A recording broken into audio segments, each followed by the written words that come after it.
La poussière tachée de sang tourbillonnait autour des bottes de Sarah Locke alors qu'elle reculait contre le mur en bois brut de la gare routière. Ses mains tremblantes serraient le revolver de son père. La sueur coulait sur sa tempe malgré la fraîcheur de cette soirée d'avril, et son cœur battait si fort qu'elle entendait à peine les railleries des trois hommes qui s'avançaient vers elle. «Regardez ce qu'elle a là! Ça, les gars!» dit d'une voix traînante le plus grand des trois. Ses dents jaunes brillaient sous une moustache clairsemée. On dirait qu'elle se prend pour une sorte de pistolero. Nous étions en 1875 dans le territoire de Washington et Sarah se rendait à Kennewick pour réclamer les biens de son défunt oncle lorsque la diligence fit son arrêt prévu dans ce poste avancé isolé. Les autres passagers avaient poursuivi leur route après un repas rapide, mais Sarah était restée sur place, attendant que sa malle soit transférée depuis une autre diligence qui devait arriver le lendemain matin. À présent, alors que le crépuscule s'installait sur la cour poussiéreuse de la gare, elle se retrouvait seule avec ces trois inconnus dont les intentions étaient devenues effroyablement claires. «Je sais m'en servir», prévint Sarah, en levant plus haut le revolver Colt, essayant de le maintenir stable malgré sa peur. «Mon père m'a bien appris.» Le plus petit des hommes, un type trapu avec une vilaine cicatrice sur le front, rit. «C'est vrai? Eh bien, ton père aurait peut-être dû t'apprendre à ne pas voyager seul dans cette région.» «Restez en arrière», ordonna Sarah, alors qu'il continuait à s'approcher. Son doigt se crispa sur la gâchette, mais elle hésita. Elle n'avait jamais tiré que sur des cibles, jamais sur une personne. «Allons, ma chère», dit le troisième homme d'une voix faussement douce. «Pourquoi ne posez-vous pas cette arme avant de vous blesser? Nous voulons juste être amicaux.» Comme Dara se colla davantage contre le mur, elle n'avait nulle part où fuir. Le chef de gare était parti chercher des provisions, la laissant complètement seule. Elle jeta un regard désespéré vers la route, priant pour apercevoir un cavalier ou un chariot approcher. La piste de terre vide se moquait de ses espoirs. «Je dis, restez en arrière.» Sa voix se brisa lorsqu'elle arma le chien. Le grand se précipita vers elle et Sarah tira. Le coup partit à côté, le recul fut plus fort qu'elle ne l'avait prévu. Avant qu'elle n'ait pu se remettre, l'homme balafré s'empara de l'arme. Sarah se retourna brusquement et lui donna un coup de pied dans le tibia, qui résonna d'un bruit satisfaisant. Il hurla, mais ne la lâcha pas. Elle se débattit de toutes ses forces, griffant, donnant des coups de pied et se débattant, tandis que les hommes tentaient de la maîtriser. Son bonnet se déchira, laissant ses cheveux châtains retomber sur ses épaules. Malgré sa résistance, il la maîtrisait. Des larmes de frustration et de terreur brûlaient ses yeux, mais elle refusait d'abandonner. Le craquement d'un autre coup de feu figea tout le monde sur place. Celui-ci ne provenait pas du revolver de Sarah. «Je vous suggère, messieurs, de vous éloigner de cette dame.» La voix était grave, posée et portait une nuance d'acier. Le regard de Sarah se porta vers sa source. Une silhouette haute se détachait contre le soleil couchant. Un fusil était pointé directement sur ses agresseurs. «Cela ne vous regarde pas, monsieur.» Le grand homme grogna, toujours agrippé au bras de Sarah. «Je m'en mêle.» L'inconnu s'avança, révélant une silhouette mince et musclée et un visage buriné par le soleil et le vent. Ses cheveux blonds foncés tombaient en boucle sous un chapeau Stetson usé, et ses yeux bleus dégageaient une intensité qui fit reculer même l'homme balafré. Je ne le répéterai pas. Lâchez cette dame. Pendant un moment tendu, personne ne bougea. Puis, lentement, le grand homme lâcha le bras de Sarah. Elle s'éloigna immédiatement dans le titubant, ramassa son revolver tombé par terre et recula vers le nouveau venu. «Vous êtes en infériorité numérique», fit remarquer l'agresseur à la voix douce en cherchant le couteau à sa ceinture. La bouche de l'inconnu se courba en un sourire dangereux. «Je préfère ses chances à celles de la dame.» Sans baisser son fusil, il dit à Sarah, «Madame, pourriez-vous vous placer derrière moi?» Sarah fit ce qu'il lui demandait, serrant fermement son revolver. De sa nouvelle position, elle pouvait voir l'inconnu plus clairement. Il portait les vêtements pratiques d'un éleveur ou d'un cow-boy, un pantalon en jean, une chemise bleue délavée, un gilet en cuir et des bottes poussiéreuses avec des éperons qui cliquetaient doucement lorsqu'il bougeait.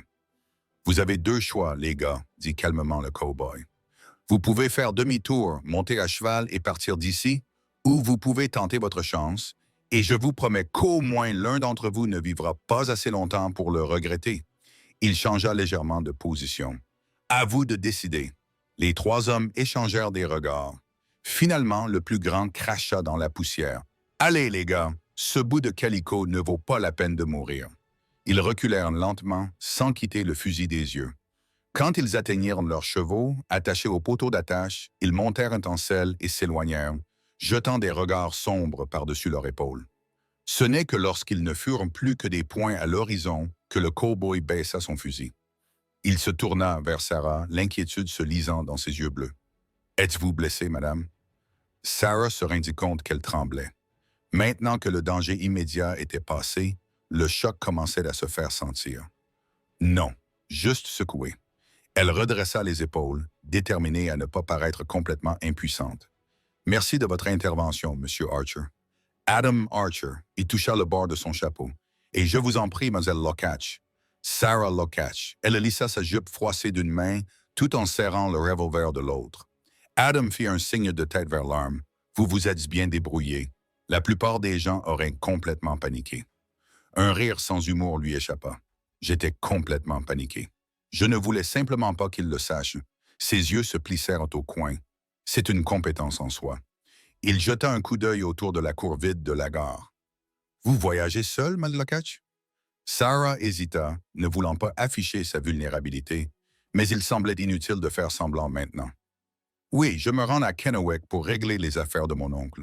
Il est décédé le mois dernier et m'a laissé ses biens. » Adam haussa les sourcils. « Samuel Lokach était votre oncle. » « Vous le connaissiez? » demanda Sarah, surprise.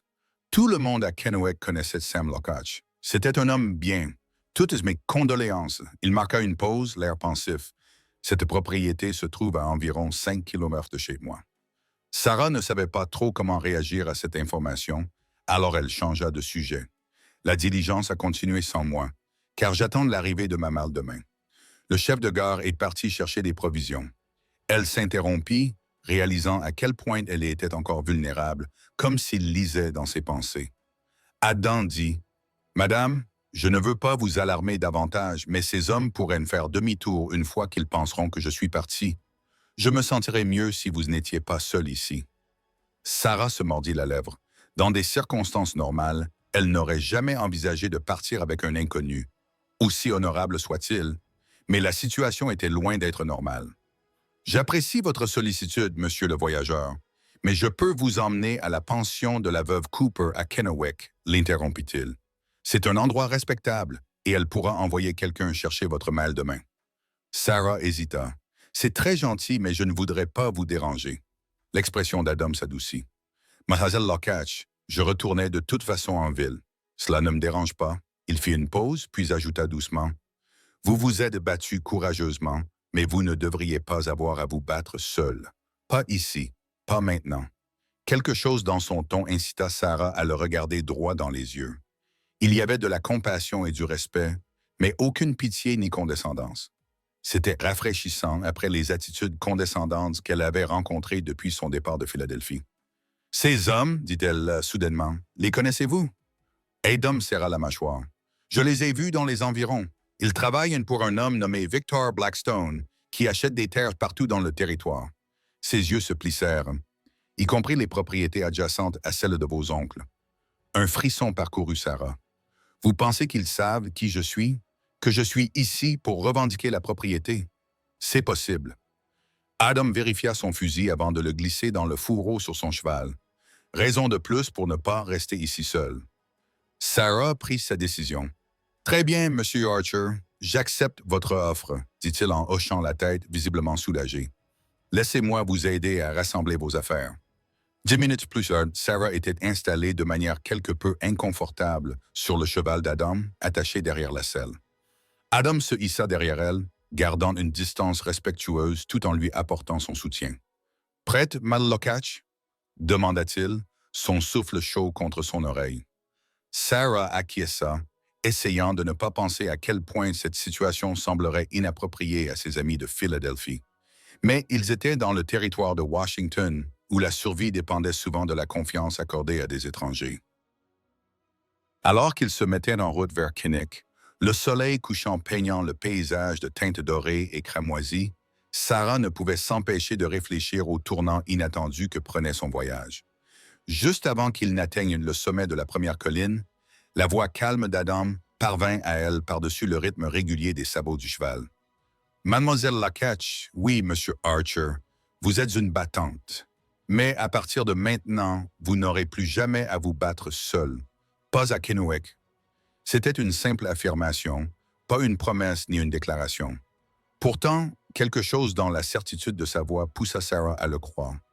Alors qu'il chevauchait vers Kennewick et vers ce qui l'attendait là-bas, elle sentit pour la première fois depuis son départ de Philadelphie qu'elle avait peut-être pris la bonne décision. Après tout, le voyage vers Kennewick prit plus de temps que Sarah ne l'avait prévu. La nuit tomba rapidement, et Adam maintint une allure régulière plutôt que de pousser le cheval à bout de force avec sa double charge. L'air nocturne se rafraîchit, et Sarah se surprit à apprécier la chaleur d'Adam dans son dos, même si elle essayait de ne pas s'y appuyer. « Ce n'est plus très loin », dit Adam après qu'ils eurent chevauché en silence pendant un certain temps. « Vous voyez ces lumières devant nous? C'est la limite de la ville. » Sarah scruta l'obscurité, distinguant la faible lueur des lanternes et des fenêtres. Elle fut envahie par un sentiment de soulagement. Malgré la présence rassurante d'Adam, le souvenir de ses agresseurs était encore frais dans son esprit, rendant chaque ombre et chaque bruissement dans les broussailles menaçants. « Kennewick est-elle une grande ville? » demanda-t-elle, plus pour se distraire que par véritable curiosité. « Pas particulièrement, mais elle est en pleine expansion. Nous avons un magasin général, 2 salons, un hôtel, la pension où vous allez séjourner, une église, un médecin. » Il marqua une pause. « Et depuis le mois dernier, un véritable bureau du shérif.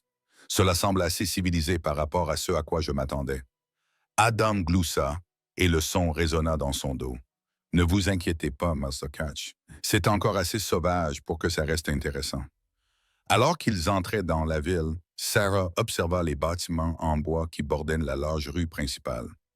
Malgré l'heure tardive, plusieurs établissements étaient encore éclairés, et les sons d'un piano et de rires bruyants s'échappaient d'un des salons. Adam guida son cheval vers une maison à 2 étages en bois légèrement en retrait de la rue principale.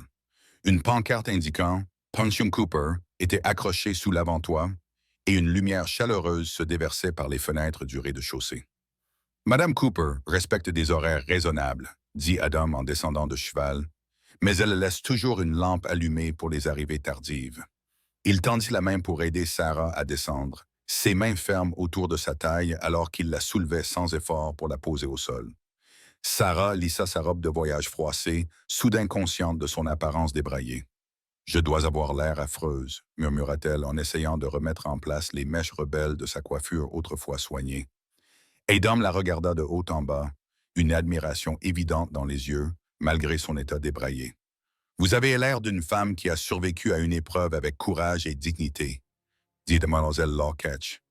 Avant que Sarah n'ait pu répondre à ce compliment inattendu, la porte d'entrée s'ouvrit, laissant entrer davantage de lumière dans le porche.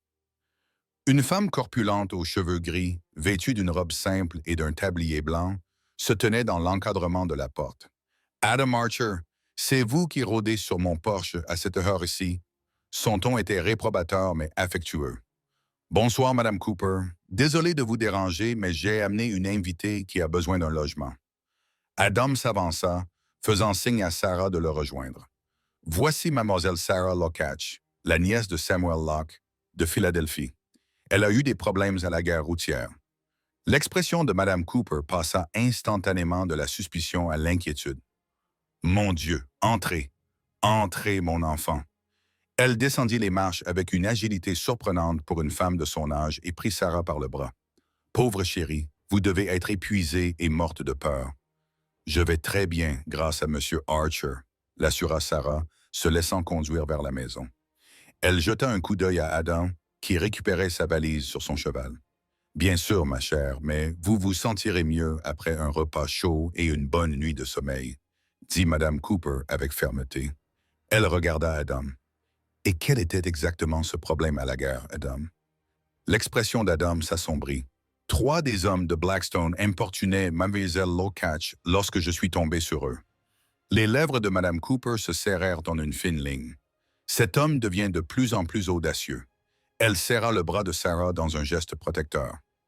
Vous êtes en sécurité maintenant, Mel Lockhart. Je vous ai préparé une jolie chambre et il reste encore un peu de ragoût au chaud sur le poêle. Adam les suivit dans un salon confortable, meublé d'un mobilier usé mais propre. Un feu crépitait dans la cheminée, dissipant la fraîcheur de la nuit. Il posa Sarah par terre et s'éclaircit la gorge. Je vais me rendre au bureau du shérif pour signaler l'incident, Mlle Lockhart. Il tourna son chapeau entre ses mains. Le shérif Daniels voudra probablement vous parler demain, si cela vous convient. Sarah acquiesça. Bien sûr, et merci encore, Monsieur Archer. Je n'ose imaginer ce qui aurait pu se passer si vous n'étiez pas arrivé. Une ombre passa sur son visage. Je suis simplement heureux d'être passé par là. Il remit son chapeau sur sa tête. Madame Cooper, pourriez-vous vous arranger pour que quelqu'un aille chercher la malle de Murdoch à la gare demain? Comme d'habitude, vous pensez déjà à l'avenir, dit Madame Cooper avec approbation. Mon fils peut y aller dès le matin. Adam acquiesça, satisfait. Bien. Il se tourna vers Sarah, le regard indéchiffrable. Reposez-vous bien, Madame Lockhart. Je passerai vous voir demain après-midi, si cela vous convient. Nous pourrons discuter de la propriété de votre oncle. Cela me serait très utile. Merci. Adam salua d'un signe de tête et prit congé, la porte se refermant doucement derrière lui. Madame Cooper se précipita immédiatement vers Sarah, insistant pour qu'elle s'assoie près du feu pendant qu'elle allait chercher le bol de ragoût. Seule pendant un instant, Sarah s'enfonça dans un fauteuil confortable. Les événements de la journée la rattrapèrent. L'attaque, le sauvetage opportun d'Adam, le trajet jusqu'à Kennewick. Tout cela semblait désormais irréel, comme sorti d'un de ces romans à 4 sous que son jeune frère dévorait à la maison. Sauf que c'était désormais sa réalité. Elle était venue dans l'Ouest pour réclamer son héritage, s'attendant certes à des difficultés, mais rien de tel. Les lettres de son oncle Samuel avaient dépeint Kennewick comme une ville en pleine croissance, prospère, et offrant des opportunités à ceux qui étaient prêts à travailler. Il n'avait jamais mentionné des hommes comme Blackstone, ni les dangers auxquels une femme seule pouvait être confrontée. Madame Cooper revint avec un bol de ragoût fumant et une épaisse tranche de pain. « Mangez, ma chère.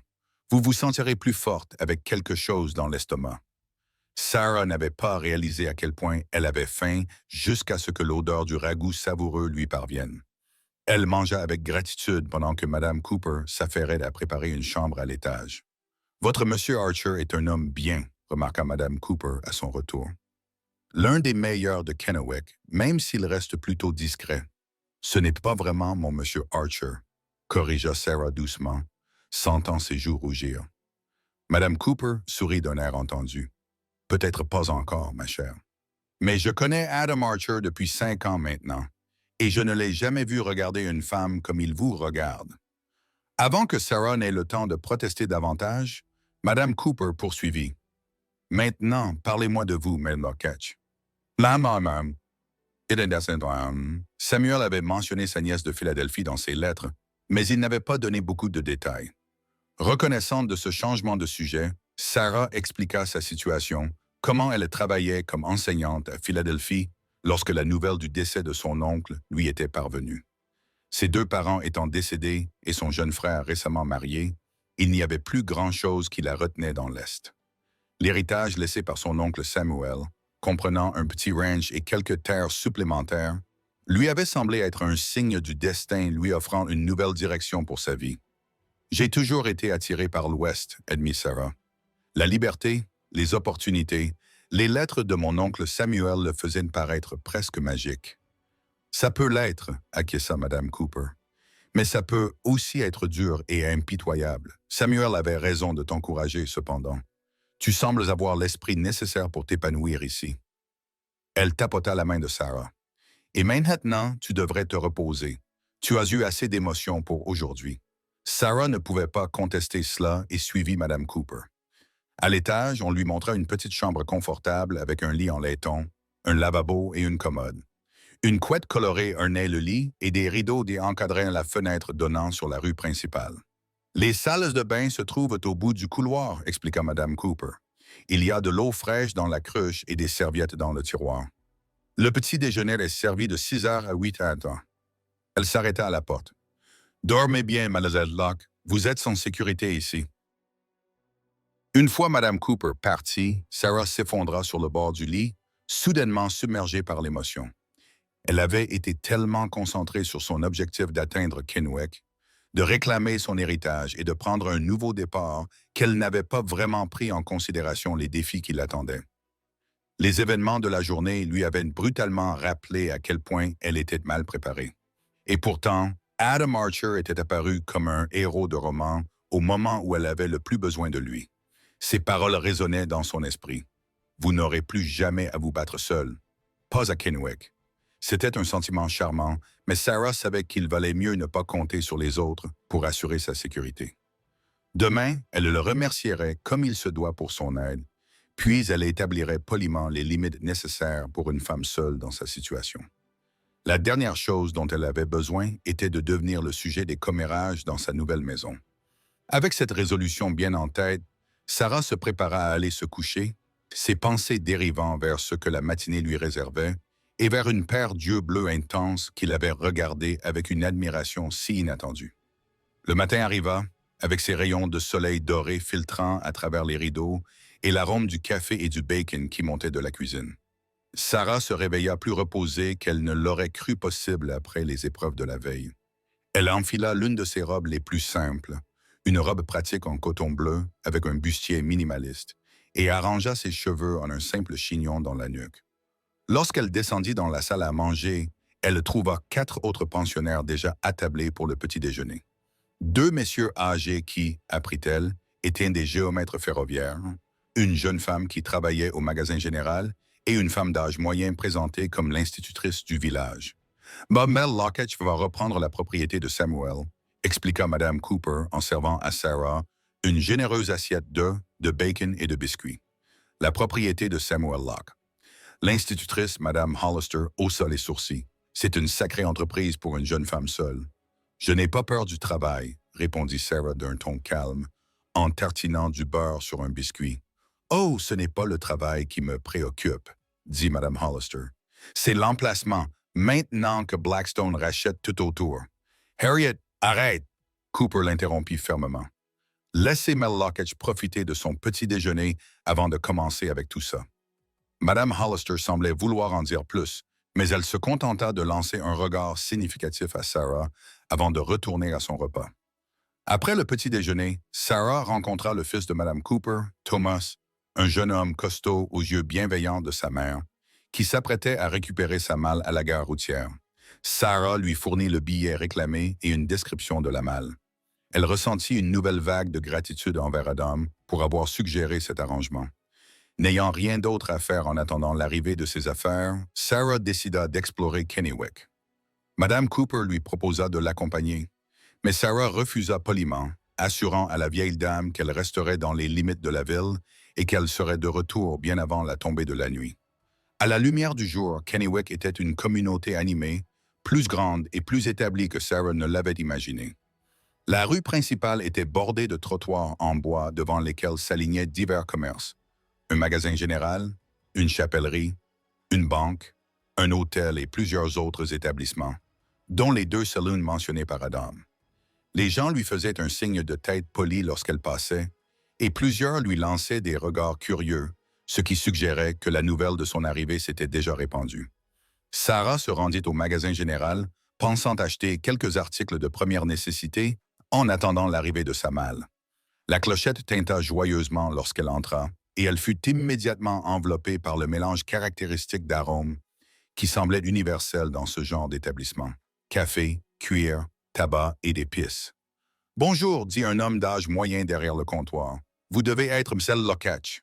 Les nouvelles vont vite à Kennewick. » Il s'essuya les mains sur son tablier et lui tendit la sienne. « Walter Green, voici mon établissement. »« Enchanté, Monsieur Green, » répondit Sarah en lui serrant la main. « Je vois que Madame Cooper n'exagérait pas quand elle disait que les nouvelles se répandaient vite ici. » Monsieur Green rit. « Je crains qu'il n'y ait pas de secret dans une ville de cette taille, surtout quand il s'agit de la nièce de Samuel Locke qui arrive en compagnie d'Adam Archer après avoir eu des ennuis à la gare routière. » Sarah sentit ses joues s'échauffer. « Je vois que les détails se sont également répandus. Il y a seulement eu des problèmes et Archer est intervenu, lui assura-t-il. Les détails restent un mystère, ce qui signifie que les gens comblent les lacunes avec toutes sortes de spéculations. Ses yeux pétillèrent. Vous feriez peut-être mieux de rétablir la vérité avant que quelqu'un ne décide que vous avez combattu une bande d'Indiens renégats ou une meute de loups. Malgré son embarras, Sarah ne put s'empêcher de rire. Rien d'aussi dramatique, je vous assure, même si M. Archer a effectivement été très héroïque. Elle changea de sujet en demandant des articles dont elle avait besoin, et M. Green se fit d'un plaisir de l'aider. Alors qu'elle faisait ses achats, la porte du magasin s'ouvrit et un homme grand et imposant, vêtu d'un costume coûteux, entra. Le bourdonnement bon enfant des conversations dans le magasin s'éteignit immédiatement. Sarah remarqua que l'expression amicale de M. Green devint prudente. « Mademoiselle Lockatch, dit-il doucement, puis-je vous présenter M. Victor Blackstone? » Sarah sentit un frisson lui parcourir le corps. C'était l'homme dont Adam lui avait parlé, celui dont les hommes l'avaient agressé. Elle redressa les épaules et se tourna vers lui. Blackstone avait peut-être 50 ans, des cheveux foncés striés d'argent et des yeux gris froids qui l'évaluaient avec un intérêt non dissimulé. Il ôta son chapeau, révélant un front haut et des traits finement ciselés qui auraient pu être beaux sans la dureté calculatrice de son expression. « Mademoiselle Lockatch, dit-il d'une voix cultivée et suave, quel plaisir de rencontrer enfin la nièce de Samuel. » Il lui tendit la main. « Victor Blackstone, j'ai eu des relations d'affaires avec votre oncle. » Sarah hésita un instant avant de lui serrer la main. « Monsieur Blackstone, j'ai cru comprendre que vous aviez acquis des propriétés dans la région. » Un éclair de surprise traversa son visage devant sa franchise, rapidement remplacé par un sourire mielleux. « En effet, j'ai une vision pour le territoire de Washington qui nécessite la consolidation des ressources. » Il scruta son visage. « J'ai été désolé d'apprendre le décès de votre oncle. Samuel était réfractaire au progrès. »« Mon oncle était un homme de principe, » répondit Sarah froidement. « Les principes sont admirables, » dit Blackstone, « mais ils ne tiennent pas toujours compte de la réalité. La frontière est en train de changer, Mr. Catch. Expansion du chemin de fer, nouvelle colonie. L'avenir appartient à ceux qui s'adaptent. » Sarah soutint son regard. « Je me réjouis de faire partie de cet avenir, Monsieur Blackstone. » Son sourire n'atteignit pas ses yeux. « Je serais très intéressé de discuter de vos projets concernant la propriété de votre oncle. Peut-être autour d'un dîner à l'hôtel ce soir. » Avant que Sarah n'ait pu répondre, la porte du magasin s'ouvrit à nouveau et Adam Archer entra. Il s'arrêta net à la vue de Blackstone, le visage durci. Archer salua Blackstone d'un léger signe de tête. « J'invitais justement Mela Lockatch à dîner pour discuter affaires. » Adam s'approcha de Sarah, sans tout à fait la toucher, mais suffisamment près pour qu'elle sente son attitude protectrice. « Mela Lockatch a déjà des projets pour ce soir, » dit-il d'un ton neutre. « Le shérif Daniels doit recueillir sa déposition au sujet de l'incident d'hier. » Les yeux de Blackstone se plissèrent légèrement. « L'incident, vos hommes, » dit Adam sans détour. À la gare routière, un éclair de colère et d'inquiétude traversa le visage de Blackstone avant que son masque impassible ne reprenne sa place. « J'emploie beaucoup d'hommes, Archer. Je peux difficilement être tenu responsable de chacun de leurs actes lorsqu'ils ne sont pas en service. »« Ils portaient votre marque, » rétorqua Adam. Blackstone fit un geste de la main pour écarter cette remarque. « Un malentendu regrettable, j'en suis sûr. Si l'un de mes employés s'est comporté de manière inappropriée, il sera sanctionné. » Il se tourna vers Sarah. « Je vous présente mes excuses si cela vous a causé des désagréments, mademoiselle Lockatch. Raison de plus pour prendre un nouveau départ. Peut-être demain soir à la place. » Sarah se redressa de toute sa hauteur, ce qui ne l'empêchait pas de lever les yeux vers les deux hommes. « Merci pour votre invitation, Monsieur Blackstone, mais je vais être très occupé à m'installer dans la propriété de mon oncle. Peut-être une autre fois. » Le sourire de Blackstone s'est estompé. « Comme vous voulez, mais mon offre de discuter de la propriété reste valable. Je pense que vous trouverez mes conditions très généreuses. » Il remit son chapeau et leur fit un signe de tête à tous les deux. « Bonne journée. » Après son départ, l'atmosphère dans le magasin sembla s'alléger. M. Green laissa échapper un sifflement admiratif. « Bien joué, Mother Catch. Peu de gens osent tenir tête à Blackstone comme ça. »« Il ne m'intimide pas, » répondit Sarah, même si, en vérité, quelque chose chez cet homme l'avait profondément déstabilisé. Adam avait l'air sombre. C'est normal, Blackstone n'accepte pas bien le rejet, surtout dans le public. Il se tourna vers elle, le regard sérieux. Je suis venu vous dire que votre mal est bien arrivé chez Madame Cooper. J'ai pensé que vous aimeriez peut-être voir la propriété de votre oncle cet après-midi si vous vous sentez d'attaque après la journée d'hier. Sarah acquiesça, reconnaissante du changement de sujet. J'apprécierais beaucoup, Monsieur Archer. Bien. Je passerai vers 14 heures avec une calèche. Il hésita, puis ajouta et Mademoiselle Locage, il serait peut-être sage de ne pas vous éloigner trop seul, du moins jusqu'à ce que vous connaissiez mieux Kennewick et sa politique. Dans des circonstances normales, Sarah aurait pu s'offusquer d'un tel conseil, le considérant comme une tentative de restreindre son indépendance, mais après l'attaque de la veille et sa rencontre avec Blackstone aujourd'hui, elle reconnut qu'il s'agissait d'une mise en garde sensée. « Je m'en souviendrai, Monsieur Archer. Merci. » Adam sembla soulagé qu'elle accepte. Après avoir salué Sarah et M. Green d'un signe de tête, il partit, laissant Sarah terminer ses achats. Tout en choisissant les articles dont elle avait besoin, elle ne pouvait s'empêcher de se demander dans quoi elle s'était embarquée. Les lettres de son oncle Samuel n'avaient jamais fait mention d'un conflit avec Blackstone ou de tensions au sein de la communauté. Avait-il essayé de la protéger? Ou la situation s'était-elle détériorée après sa mort? Quoi qu'il en soit, elle était là maintenant, et elle n'avait pas l'intention de se laisser intimider, ni par Blackstone, ni par ses hommes, ni par quoi que ce soit d'autre. Oncle Samuel croyait qu'elle avait la force de se construire une vie ici, et elle était déterminée à lui donner raison. Lorsqu'elle retourna à la pension, sa malle était bien arrivée et avait été placée dans sa chambre. En déballant ses affaires, Sarah se surprit à attendre l'après-midi avec un mélange d'impatience et d'anxiété. Bientôt, elle verrait son héritage, la propriété qui représentait son avenir, et elle passerait plus de temps avec Adam Archer, un homme qui l'intriguait plus qu'elle ne voulait l'admettre. À 14 heures précises, Adam arriva chez Mme Cooper, dans une calèche bien entretenue tirée par une belle jument baie. Sarah était prête, vêtue d'une tenue d'équitation pratique de couleur vert foncé qui, elle l'espérait, trouvait le juste équilibre entre convenance et fonctionnalité.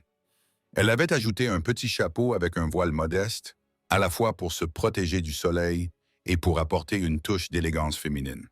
Madame Cooper l'accompagna jusqu'à la porte, lui mettant un petit panier dans les mains. « Du pain et des confitures », expliqua-t-elle. « La maison est vide depuis le décès de Samuel, il n'y aura donc pas beaucoup de provisions. » Adam aida Sarah à monter dans la calèche, ses mains puissantes la soutenant pendant qu'elle grimpait. Une fois qu'elle fut installée, il prit place à côté d'elle et fit avancer le cheval d'un léger coup de cravache. « Votre mal est arrivé sans encombre » demanda-t-il alors qu'il quittait la ville. « Oui, merci de vous en être occupé. » Sarah ajusta ses gants. « Et merci d'être intervenu au magasin ce matin. Monsieur Blackstone n'est pas celui que j'attendais. » Peu de gens sont préparés à rencontrer Blackstone pour la première fois, répondit Adam d'un ton sombre. Il est arrivé dans la région il y a environ 3 ans avec de l'argent venu de l'Est et de grands projets de développement. Au début, la plupart des gens l'ont accueilli à bras ouverts. Il a apporté des investissements, des emplois, des promesses de liaison ferroviaire. Mais Sarah l'interrompit lorsqu'il marqua une pause. Mais ses méthodes sont devenues de plus en plus agressives. Il a commencé par acheter des terres à des prix raisonnables. Puis, lorsque les gens ont compris ce qu'ils voulaient vraiment, ils ont commencé à refuser de vendre. C'est là que les accidents ont commencé. Des granges ont pris feu, du bétail était mort mystérieusement, des sources d'eau ont été contaminées. Sarah fronça les sourcils. Rien qui puisse être directement attribué à lui, je suppose. Adam acquiesça, impressionné par sa vivacité d'esprit. Exactement.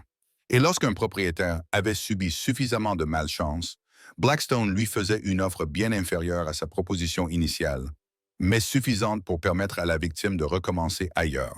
« C'est ignoble », dit Sarah, la colère montant en elle. « Pourquoi personne ne l'a arrêté? Il n'y a pas de preuves. Et jusqu'à récemment, nous n'avions pas de véritable shérif, juste un marshal municipal qui s'intéressait davantage à mettre fin aux bagarres dans les saloons qu'à enquêter sur Blackstone. » Adam serra les mâchoires. « Le shérif Daniels est différent. Il a monté un dossier, mais Blackstone est prudent. Ils se turent alors que la calèche franchissait une colline. Et soudain, le paysage s'ouvrit devant eux, avec des collines ondulantes couvertes d'herbes dorées, des pins et des sapins au loin, et le ruban bleu du fleuve Columbia serpentant à travers la vallée. C'est magnifique, murmura Sarah. Adam sourit. C'était le premier sourire sincère qu'elle lui voyait aujourd'hui. C'est pour cela que les gens viennent dans l'Ouest, mademoiselle Lokach. L'espace, la liberté, les possibilités. Ils désigna leur gauche. Ma propriété commence à cette clôture et s'étend sur environ 3 kilomètres dans cette direction. Sarah essaya de se l'imaginer. Que faites-vous élever, M. Archer? Principalement des chevaux, quelques bovins. Il y avait de la fierté dans sa voix.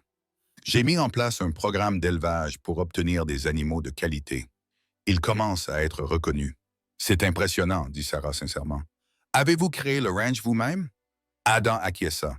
Il y a 5 ans, je suis venu dans l'Ouest avec pour seul bagage ma détermination et les connaissances que j'avais acquises en travaillant dans les ranchs d'autres personnes depuis l'âge de 14 ans. Il lui jeta un coup d'œil. Votre oncle a été l'un des rares à m'encourager. La plupart pensaient que j'échouerais en moins d'1 an. Cet aperçu du passé d'Adam intrigua Sarah. Il y avait clairement beaucoup plus à dire sur son histoire, mais avant qu'elle ne puisse poser une autre question, il fit un geste vers l'avant. Le voilà, le ranch Willow Creek. Sarah suivit son regard vers une maison modeste, mais bien construite, nichée parmi plusieurs peupliers.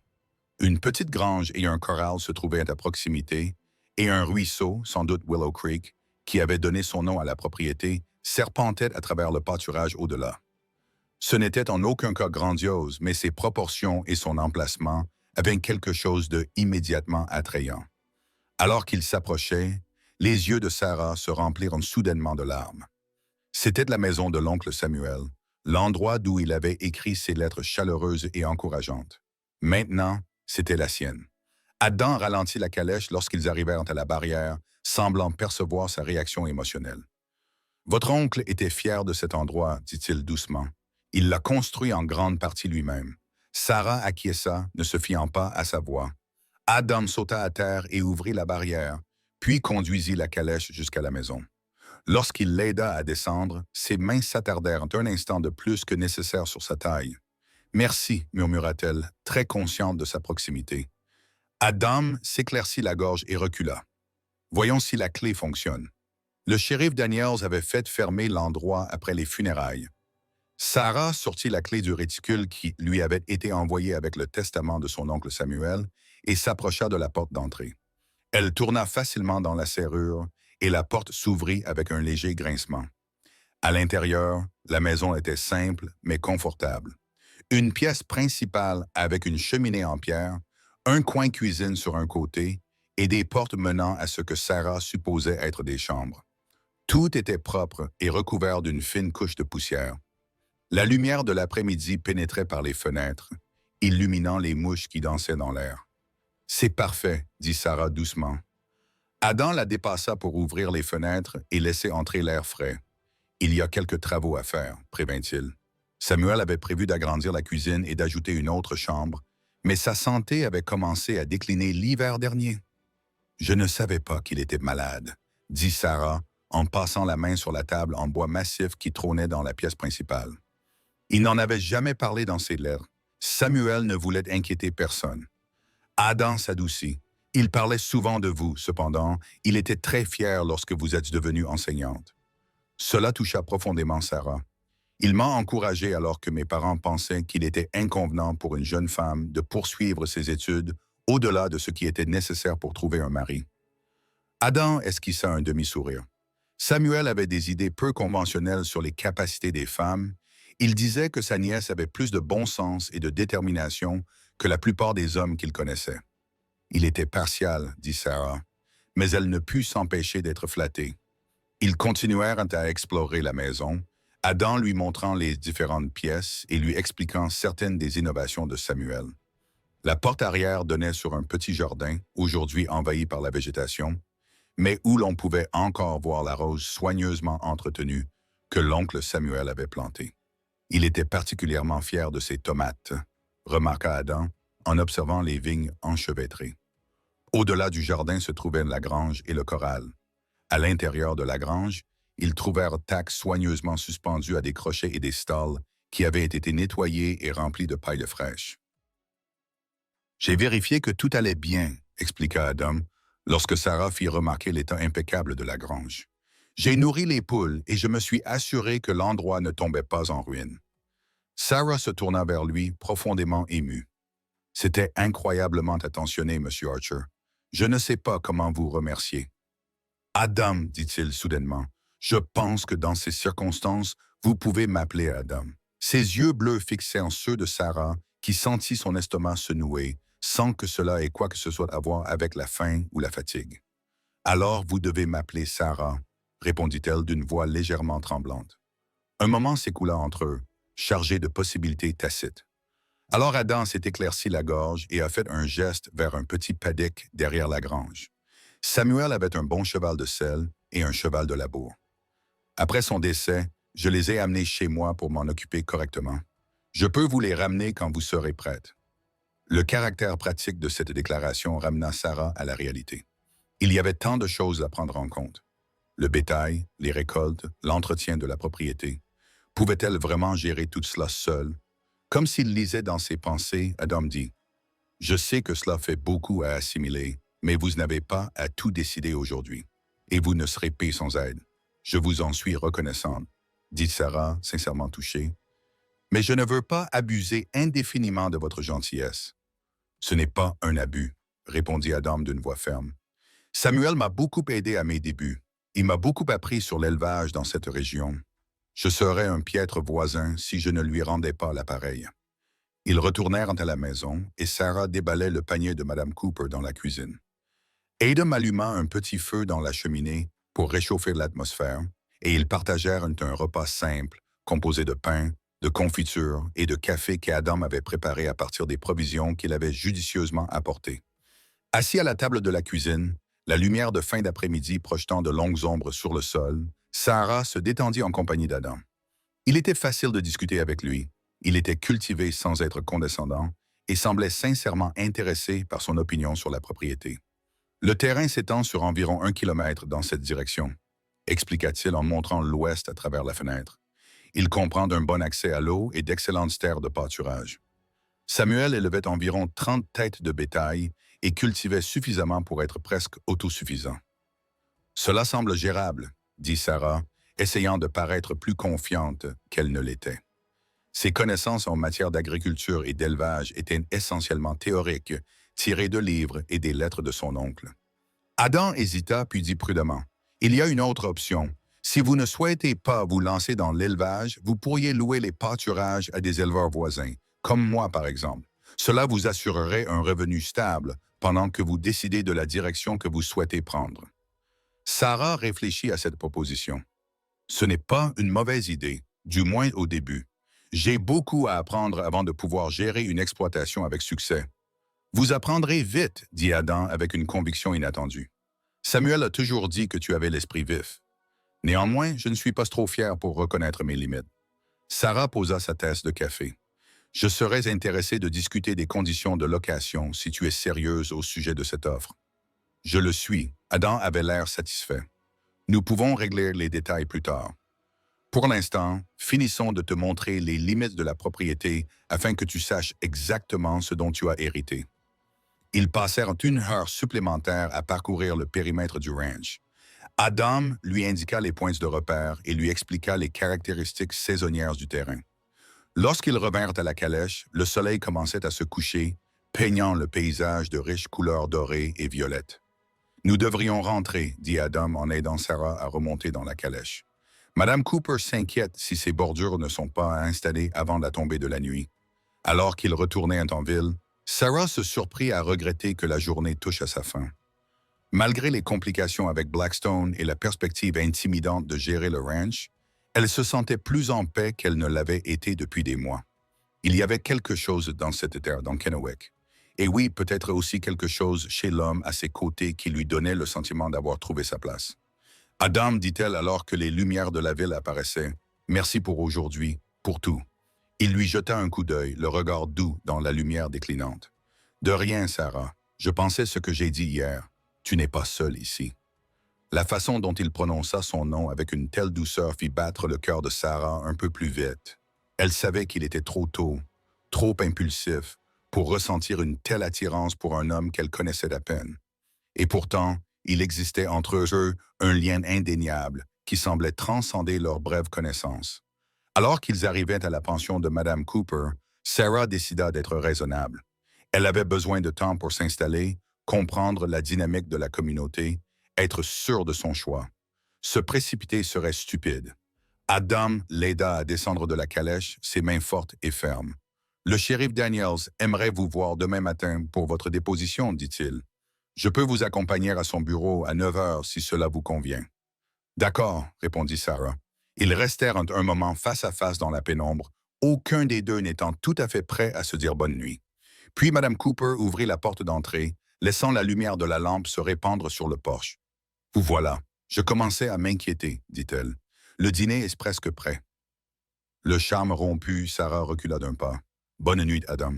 Merci encore pour aujourd'hui. Bonne nuit, Sarah. » Il toucha le bord de son chapeau. « À demain. » Alors qu'elle le regardait s'éloigner, Sarah ressentit à la fois un sentiment de perte et une vague d'anticipation pour le lendemain matin.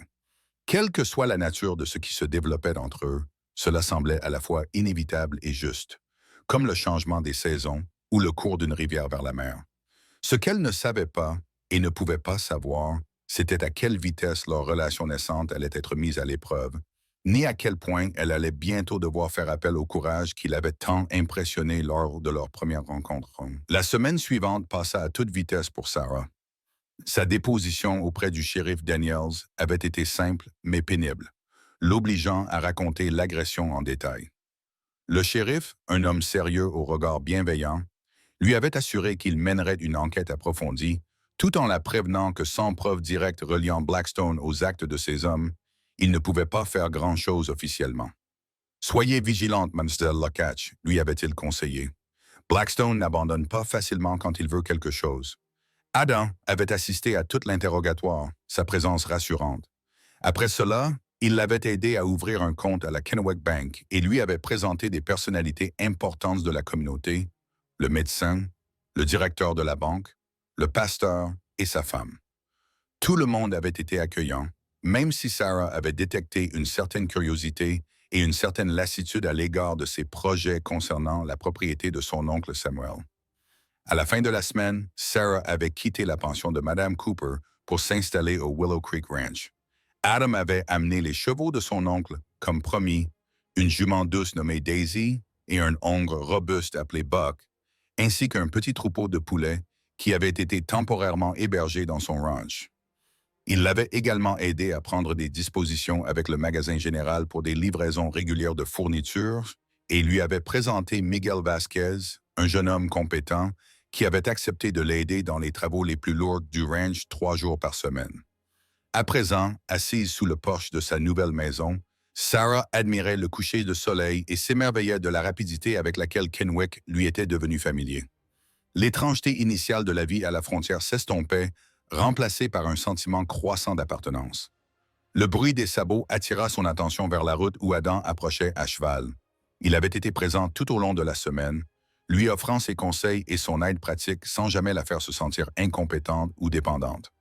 Leur conversation avait coulé naturellement, allant des livres qu'ils avaient tous deux lus à leur vision de l'avenir du territoire.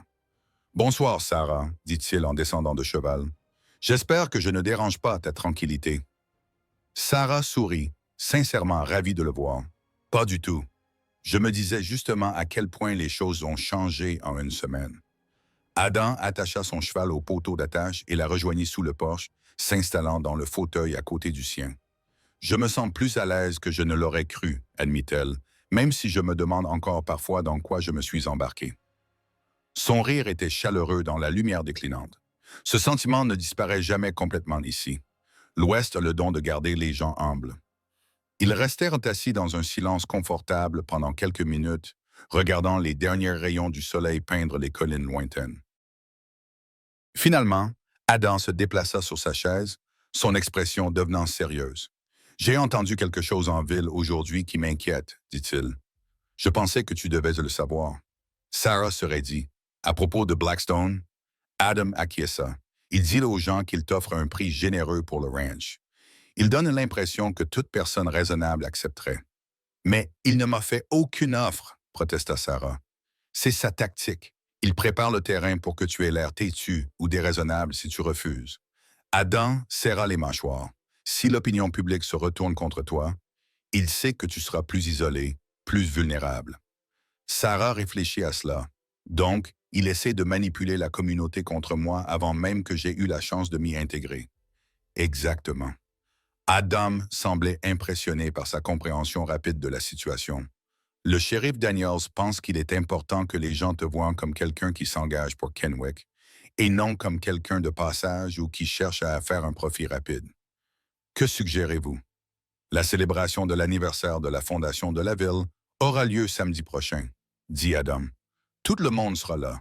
Ce serait une bonne occasion pour les gens de mieux vous connaître. Sarah acquiesça pensivement.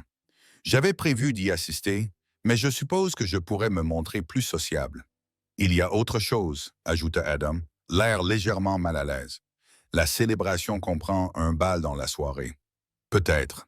Eh bien, cela pourrait vous aider à consolider votre position si vous montrez que vous avez des relations sociales et des relations solides.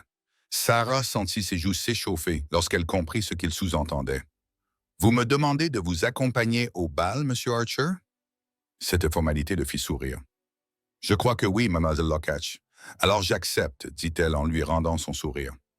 Mais je dois vous avertir que mes talents de danseuse se limitent à ce que j'ai appris dans les écoles de bonne manière de Philadelphie. Je ne connais pas les styles occidentaux. Je vous apprendrai, promit-il en la regardant dans les yeux. Ce n'est pas si différent, juste un peu plus vivant.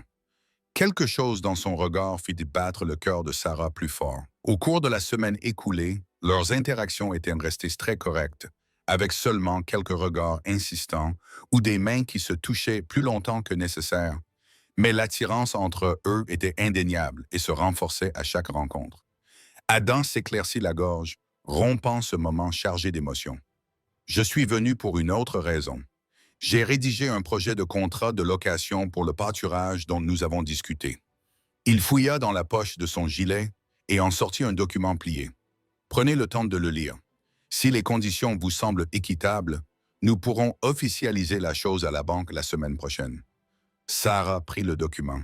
« Merci, je le lirai attentivement. J'ai inclus une clause qui vous permet de résilier le contrat moyennant un préavis raisonnable si vous décidez d'utiliser le terrain vous-même, expliqua-t-il. Je ne veux pas que vous vous sentiez piégé. Cette attention la toucha. C'est très prévenant. Adam se leva, semblant réticent à partir, mais conscient des convenances. Je devrais rentrer avant la tombée de la nuit. Avez-vous besoin de quelque chose avant que je parte? Sarah secoua la tête. Miguel m'a aidé à faire des provisions hier. Je suis bien approvisionné. Bien. Adam hésita, puis ajouta, le shérif Daniels a mentionné qu'il passait par ici lors de ses rondes du soir, par mesure de précaution. J'ai remarqué, dit Sarah, qu'il s'était arrêté brièvement hier soir pour vérifier que tout allait bien. Elle appréciait cette protection, même si elle ne voulait pas paraître craintive. Je me suis aussi entraîné avec le revolver de l'oncle Samuel. Je deviens assez précise. L'expression d'Adam était un mélange d'approbation et d'inquiétude. C'est bien, cependant. J'espère que tu n'auras jamais besoin de t'en servir. Il descendit du porche et détacha son cheval. On se voit dimanche à l'église. La plupart des habitants de Kennewick assistent à la messe du matin. J'y serai, promit Sarah, en le regardant s'éloigner à cheval. Sarah réfléchit à la rapidité avec laquelle Adam Archer était devenu indispensable à sa vie à Kennewick. Ce n'était pas seulement son aide pratique ou sa protection, bien que ces deux éléments fussent précieux. C'était la façon dont il respectait son intelligence et son indépendance, tout en lui offrant son soutien. La façon dont il la regardait, comme s'il la voyait vraiment, non pas seulement comme une femme ayant besoin d'aide, mais comme une personne digne et capable. Elle admit qu'il lui était de plus en plus difficile de garder ses sentiments strictement convenables et raisonnables. À l'intérieur de la maison, Sarah alluma les lampes à la tombée de la nuit, puis s'installa à la table de la cuisine pour lire le contrat de location qu'Adam avait préparé. Il était simple et, d'après ce qu'elle pouvait en juger, tout à fait équitable, voire généreux dans ses termes. Les revenus locatifs seraient suffisants pour lui permettre de vivre confortablement pendant qu'elle s'installait et décidait de la meilleure façon d'utiliser la propriété. Plus tard, alors qu'elle se préparait à se coucher, Sarah pensa au bal à venir et à ce qu'il pourrait signifier pour sa relation avec Adam.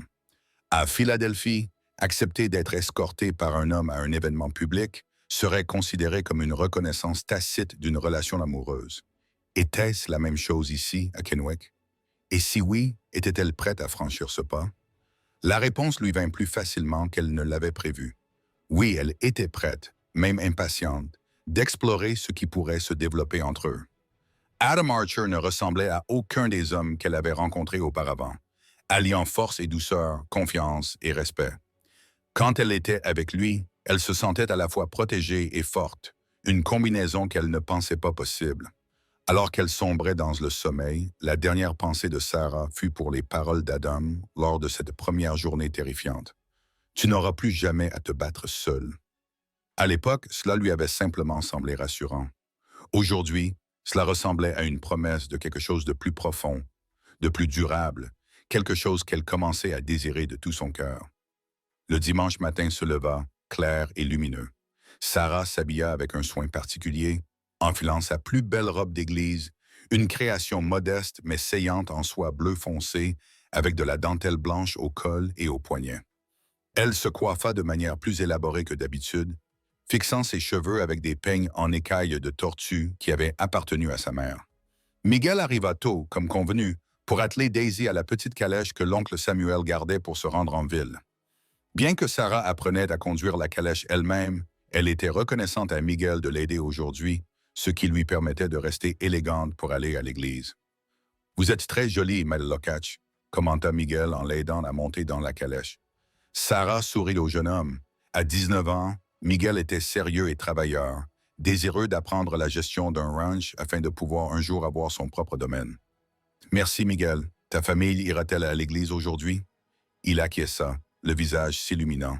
« Elle nous y emmène tous. Ma sœur Anna m'a demandé quand tu viendrais nous rendre visite. Elle est curieuse de découvrir Philadelphie. »« Je serais ravi de la rencontrer, » répondit Sarah. Miguel avait souvent parlé de sa famille, de ses parents, qui travaillaient dans l'un des plus grands ranchs, et de ses 4 frères et sœurs, en particulier Anna, qui, à 17 ans, était apparemment aussi brillante et ambitieuse que son frère. Alors qu'il roulait vers la ville, Sarah ressentit une légère nervosité. Le service religieux serait sa première véritable apparition publique à Kennewick, au-delà des visites nécessaires au magasin et à la banque. Ce serait l'occasion de rencontrer davantage de membres de la communauté et d'être vue avec Adam dans un contexte social. La petite église blanche à la périphérie de la ville était déjà entourée de calèches et de chevaux lorsqu'ils arrivèrent. Les gens se tenaient en groupe à l'extérieur, discutant sous le chaud soleil matinal avant le début du service. Sarah reconnut certains visages qu'elle avait aperçus lors de son bref séjour en ville. M. Green du magasin général, Mme Hollister, l'institutrice, le shérif Daniels et sa femme. Alors que Miguel l'aidait à descendre de la calèche, Sarah scruta la foule à la recherche d'Adam. Elle l'aperçut près des marches de l'église, en conversation avec un homme âgé à l'allure distinguée. Adam leva les yeux à ce moment-là, et son regard croisa celui de Sarah à travers le cimetière. Le sourire qui illumina son visage fit se retourner plusieurs têtes qui suivirent son regard. Consciente de l'attention qu'elle suscitait, Sarah s'avança vers lui d'un pas mesuré, saluant poliment les personnes qu'elle croisait. Lorsqu'elle rejoignit Adam, la plupart des fidèles les observaient avec un intérêt non dissimulé. « Bonjour, Sarah », dit Adam chaleureusement, en prenant brièvement sa main gantée dans la sienne. « Tu es ravissante. »« Merci, » répondit-elle, très consciente du public. « Bonjour !» Adam se tourna vers l'homme plus âgé pour l'inclure dans leur salutation. « Juge Wilson, puis-je vous présenter mademoiselle Sarah Lokach, la nièce de Samuel Locke, de Philadelphie?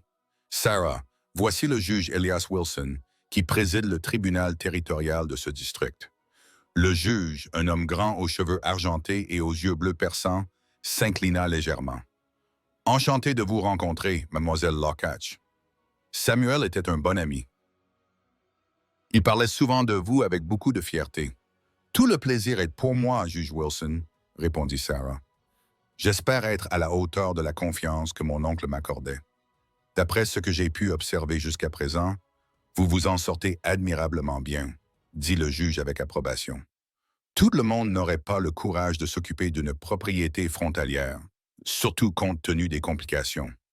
Sarah comprit qu'il faisait allusion à l'intérêt de Blackstone pour ses terres. Je crois qu'il faut terminer ce que l'on commence, juge Wilson. Et je trouve que Kenny me plaît beaucoup. Nous avons de la chance de vous avoir, répondit le juge. Il jeta un regard significatif à Adam. Certains d'entre nous plus que d'autres, peut-être. Adam s'éclaircit la gorge. Entrons-nous? Le service va bientôt commencer. Alors qu'ils entraient dans l'église, Sarah remarqua les chuchotements et les regards qui les suivaient. Adam la guida vers un banc situé au milieu de l'allée, et les têtes se tournèrent à leur passage. Sarah se tenait avec dignité, consciente que les premières impressions seraient durables. Le service était simple mais sincère. Il était célébré par le révérend Thomas, un homme plus jeune que Sarah ne l'avait imaginé, au comportement sérieux et au sermon réfléchi. Les fidèles chantèrent des hymnes avec enthousiasme, même si l'harmonie n'était pas toujours parfaite, et Sarah se sentit émue par l'esprit communautaire authentique qui régnait dans cette petite église. Après la cérémonie, sur les marches à l'extérieur, tout le monde semblait vouloir rencontrer la nièce de Samuel. Adam resta à ses côtés tandis qu'un flot continu d'habitants de la ville venait se présenter. Beaucoup lui ont présenté leurs condoléances pour son oncle et lui ont raconté des anecdotes sur sa gentillesse ou son humour.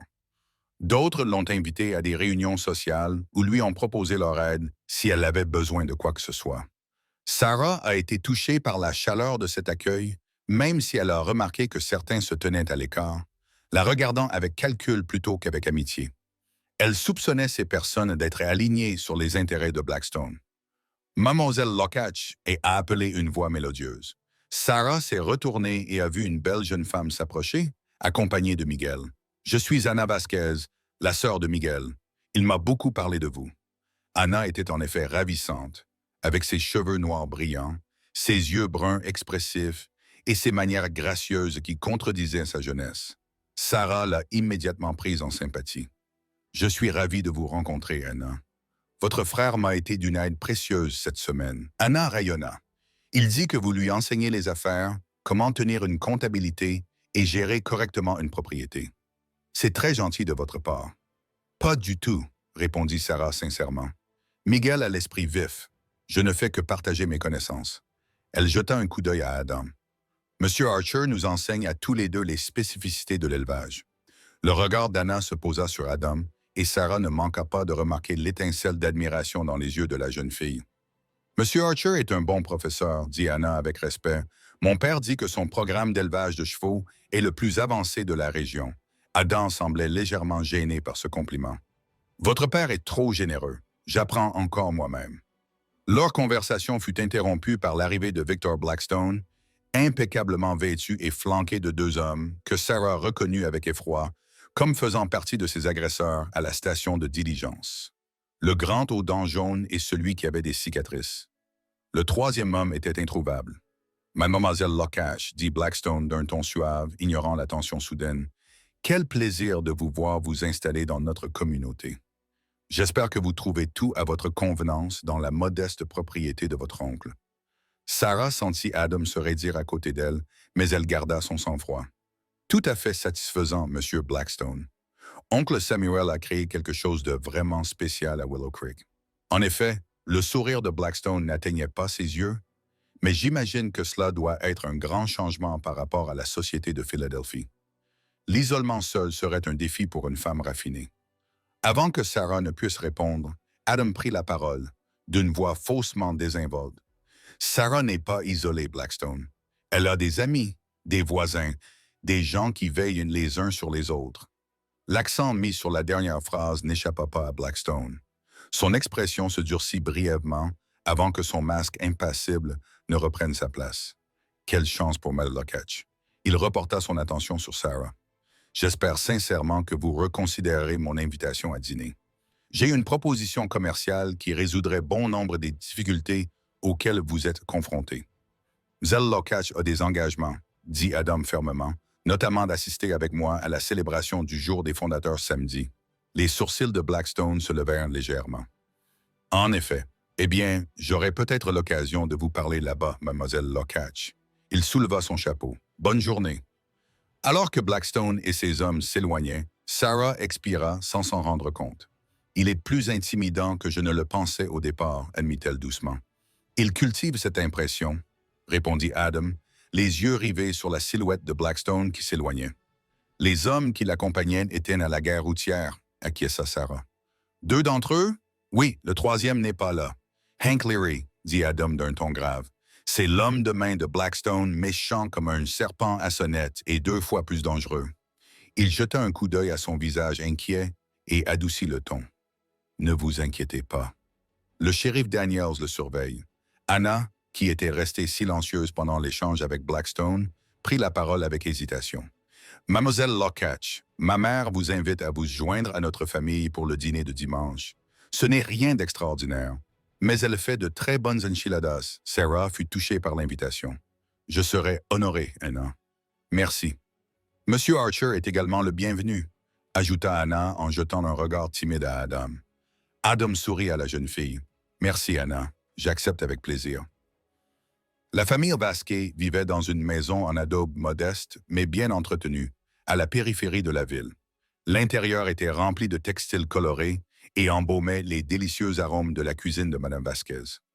Sarah fut chaleureusement accueillie par les parents de Miguel et présentée à ses jeunes frères et sœurs, des jumeaux d'environ 12 ans et une petite fille d'à peine 6 ans qui la regardèrent avec fascination, les yeux écarquillés, tout au long du repas. Sarah fut frappée par la proximité des membres de la famille et le respect avec lequel ils se traitaient les uns les autres. M. Vasquez accordait clairement de l'importance à l'opinion de sa femme, la consultant sur divers sujets et s'en remettant à son expertise en ce qui concernait les enfants. Cela changeait agréablement des nombreux foyers orientaux que Sarah avait connus, où les femmes étaient davantage considérées comme des objets décoratifs que comme des partenaires. Adam était clairement à l'aise avec la famille, taquinant gentiment les jumeaux et complimentant Mme Vasquez sur sa cuisine. Sarah se surprit à l'observer lorsqu'il ne regardait pas, admirant la facilité avec laquelle il interagissait avec tout le monde, du plus jeune enfant à l'adulte le plus âgé. Après le repas, pendant que les femmes débarrassaient de la table, Sarah surprit une conversation sérieuse entre Adam et M. Vasquez. Blackstone avait de nouveau approché Miguel la veille. M. Vasquez lui avait discrètement proposé de lui offrir 2 fois plus que ce que Lockatch lui payait pour venir travailler pour lui à la place. L'expression d'Adam s'assombrit. Qu'est-ce que Miguel a répondu? Il a refusé. Bien sûr, il avait donné sa parole à Mlle Lockatch. M. Vasquez secoua la tête. Mais je m'inquiète, Adam. Blackstone n'accepte pas bien les refus. Je sais, répondit Adam d'un ton sombre. Dites à Miguel d'être prudent, et si quelque chose arrive, quoi que ce soit, il doit immédiatement le signaler au shérif Daniels. La conversation passa à d'autres sujets lorsqu'ils réalisèrent que Sarah était revenue, mais elle en avait entendu assez pour ressentir une pointe d'inquiétude. Est-ce qu'elle mettait Miguel et sa famille en danger en l'employant? Cette pensée la troublait. Sur le chemin du retour vers Willow Creek, avec Adam à ses côtés dans la calèche, Sarah aborda le sujet. Je vous ai entendu parler avec M. Vasquez de Blackstone qui avait approché Miguel, dit-elle directement. Dois-je m'inquiéter? Adam soupira, sans prendre la peine de nier la conversation. Blackstone essaye de t'isoler, de te compliquer la tâche. Miguel est un travailleur acharné et connaît bien les conditions locales. Le perdre serait un revers pour toi. Je ne garderai pas Miguel si cela le met en danger, lui ou sa famille, dit Sarah fermement. C'est son choix, Sarah, fit remarquer Adam. Miguel te respecte et apprécie l'opportunité d'apprendre à tes côtés. Ne lui enlève pas cela à cause des intimidations de Blackstone. Sarah réfléchit. Tu as raison, mais je vais lui parler. Je m'assurerai qu'il comprenne les risques. Ils roulèrent en silence pendant un moment, le soleil de fin d'après-midi projetant de longues ombres sur la route. Puis Sarah posa la question qui lui trottait dans la tête depuis le matin. Pourquoi Blackstone veut-il tellement Meister? Il doit y avoir d'autres propriétés qu'il pourrait acquérir plus facilement. Adam la regarda d'un air inquisiteur. Vous n'avez pas examiné attentivement les plans cadastraux de votre oncle, n'est-ce pas? Sarah fronça les sourcils. Je les ai vus, bien sûr. Les limites semblent assez claires. Regardez-les à nouveau quand vous rentrerez chez vous, suggéra Adam. En particulier le coin sud-est, là où le ruisseau fait un coude. Il y a une raison pour laquelle Samuel a refusé toutes les offres de Blackstone. Lorsqu'ils arrivèrent à Willow Creek, Adam aida Sarah à descendre de la calèche et l'accompagna jusqu'à la porte. « Je dois aller voir un maire qui habite près de Foyne, expliqua-t-il. Mais je passerai demain après-midi, si cela vous convient. Bien sûr, répondit Sarah. Je suis toujours ravi de votre compagnie. Leurs regards se croisèrent et pendant un instant, Sarah espéra qu'il l'embrasserait. Au lieu de cela, Adam lui prit la main et la serra doucement. Aujourd'hui était une journée importante, dit-il doucement. Les gens nous ont vus ensemble. Ils ont vu que vous aviez des relations ici.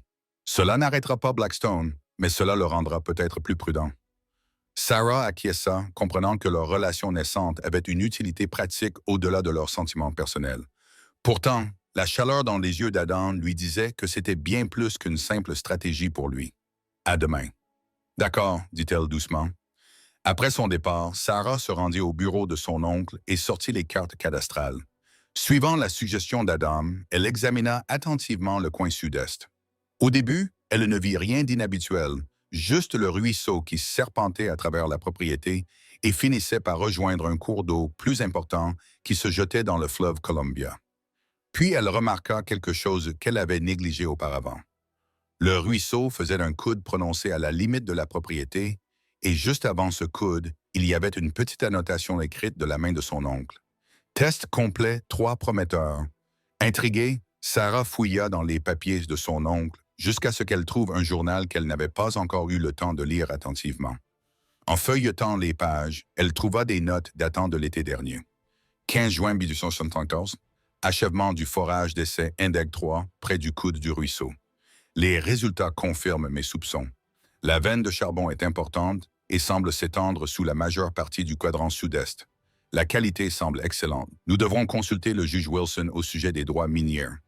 20 juin 1875, Wilson confirme que je détiens tous les droits miniers. Il suggère de garder les résultats secrets jusqu'à ce que je sois prêt à exploiter ou à vendre. Blackstone a acheté des propriétés adjacentes. Coïncidence? Peu probable. 3 juillet 1875, Blackstone est venu aujourd'hui. Une conversation informelle sur le prix du bétail a débouché sur une offre inattendue pour mon modeste ranch. Il m'a proposé le double de la valeur marchande que j'ai poliment refusée. Sa réaction a été « Intéressant. Nous suivrons attentivement l'évolution de la situation. » Sarah s'est adossée à son siège stupéfaite. Cole. Il y avait du charbon sur sa propriété, un charbon précieux que Blackstone convoitait. Cela expliquait tout. Son intérêt persistant, ses tentatives pour l'isoler, ses tactiques de pression de plus en plus fortes. Cela expliquait également les commentaires énigmatiques de son oncle dans ses dernières lettres, selon lesquelles son héritage était plus important qu'il n'y paraissait, et son conseil de ne pas se fier aux apparences avant de prendre une décision concernant la propriété. Cette découverte a tout changé. Sarah avait toujours considéré Willow Creek comme un ranch, un endroit où mener une vie simple, loin des contraintes de l'Est. Elle réalisait maintenant que c'était potentiellement une ressource beaucoup plus précieuse qui pouvait assurer son avenir d'une manière qu'elle n'avait pas imaginée. Cela rendait également sa situation beaucoup plus dangereuse. Blackstone n'allait pas renoncer facilement à acquérir un tel trésor, surtout maintenant qu'il avait tant investi dans les propriétés environnantes. Ses tactiques allaient probablement devenir plus agressives, et non moins. Sarah ferma le journal, l'esprit en ébullition. Devait-elle parler à Adam de sa découverte? Elle lui faisait confiance, mais cette information pouvait s'avérer précieuse pour quiconque s'intéressait au développement du territoire. Pour l'instant, elle décida de garder pour elle la découverte de son oncle, au moins jusqu'à ce qu'elle ait eu le temps d'en examiner toutes les implications. Une chose était sûre, sa décision de rester à Kennewick et de réclamer son héritage venait de se compliquer considérablement, et les enjeux avaient considérablement augmenté.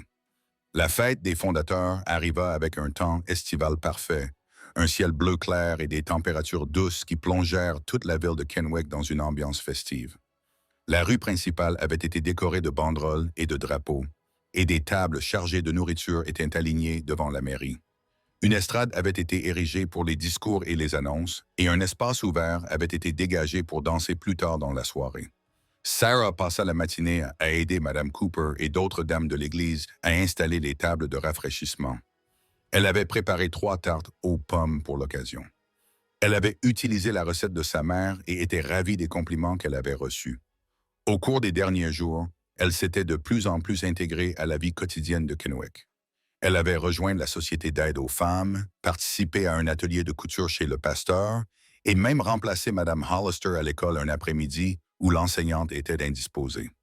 Chaque activité lui avait permis de rencontrer davantage d'habitants de la ville et avait renforcé son sentiment d'appartenance. Elle avait également passé beaucoup de temps avec Adam à Willow Creek et dans son ranch, Riverbend. Il lui avait montré son élevage de chevaux avec une fierté évidente, et Sarah avait été impressionnée par son approche méthodique et la qualité de son cheptel.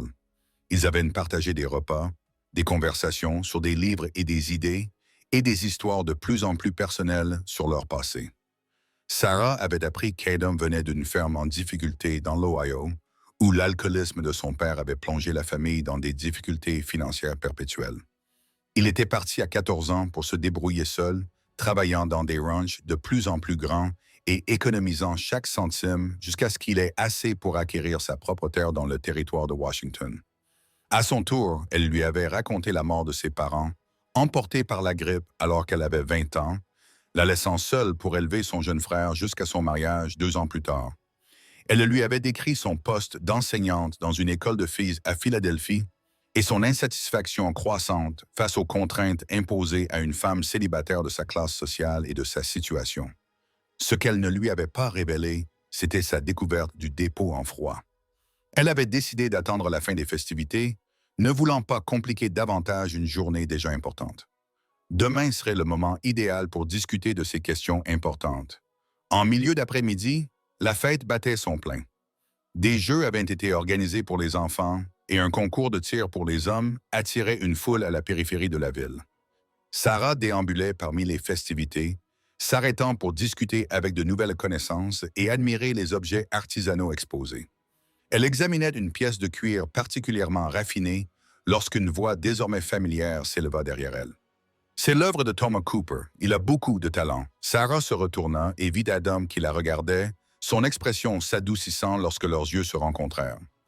Il était particulièrement beau aujourd'hui, avec sa chemise blanche impeccable, son gilet sombre et son meilleur John, ses cheveux blonds soigneusement peignés sous son chapeau. « Tu es magnifique, dit-il simplement, son regard s'attardant sur sa robe rose, avec sa modeste traîne et ses bordures en dentelle. « Merci, répondit Sarah, sentant ses joues rougir. « Vous êtes très élégant, vous aussi, Monsieur Archer. » Son sourire s'élargit devant son ton taquin. « C'est un grand compliment, Medel Locatch, dit-il en lui offrant son bras. « Puis-je vous accompagner jusqu'au discours? » Le juge Wilson est sur le point de commencer la partie officielle de la célébration. Sarah posa sa main sur son bras, consciente des regards qu'ils attiraient alors qu'ils se dirigeaient vers la place du village. À présent, la plupart des habitants de Kennewick avaient remarqué leur proximité croissante et les spéculations allaient bon train. Sarah avait entendu suffisamment de bribes de conversation au magasin général et à la poste pour savoir que la plupart approuvaient cette union, estimant qu'il était tout à fait approprié que la nièce de Samuel Locke trouve un compagnon parmi les voisins qu'il respectait. Ils trouvèrent des places près de l'avant lorsque le juge Wilson monta sur l'estrade. Le juge parla avec éloquence de la fondation de Kennewick 20 ans plus tôt, des difficultés et des triomphes des premiers colons et de sa vision pour l'avenir de la ville. « Le progrès est inévitable, dit-il d'une voix claire qui portait jusqu'à la foule rassemblée, mais c'est à nous de déterminer la nature de ce progrès. Allons-nous construire une communauté fondée sur la coopération et le respect mutuel? Ou allons-nous laisser des intérêts extérieurs dicter notre voie? » La référence à Blackstone, bien que n'étant pas explicitement nommée, était indéniable. Sarah vit plusieurs personnes acquiescer, mais remarqua également quelques froncements de sourcils et des regards en coin vers Blackstone, qui se tenait à l'écart de la foule, flanqué comme d'habitude de ses hommes. Après le discours du juge, il y eut des annonces de naissance, de mariage et de réalisation de l'année écoulée, suivies de la reconnaissance de la plus ancienne fondatrice encore en vie, une femme alerte de 78 ans qui reçut des applaudissements enthousiastes. Une fois la cérémonie officielle terminée, la célébration passa à la phase suivante. Les tables furent déplacées pour créer une piste de danse et un petit groupe composé d'un violoniste, d'un guitariste et d'un joueur de banjo commença à accorder ses instruments. « La danse commencera après le souper », expliqua Adam, alors qu'ils se dirigeaient vers les tables. « J'espère que tu es prête pour des airs entraînants. Nos musiciens locaux aiment les morceaux énergiques. »« Je te suivrai, » promit Sarah, même si je risque de regretter mon corset à la fin de la soirée.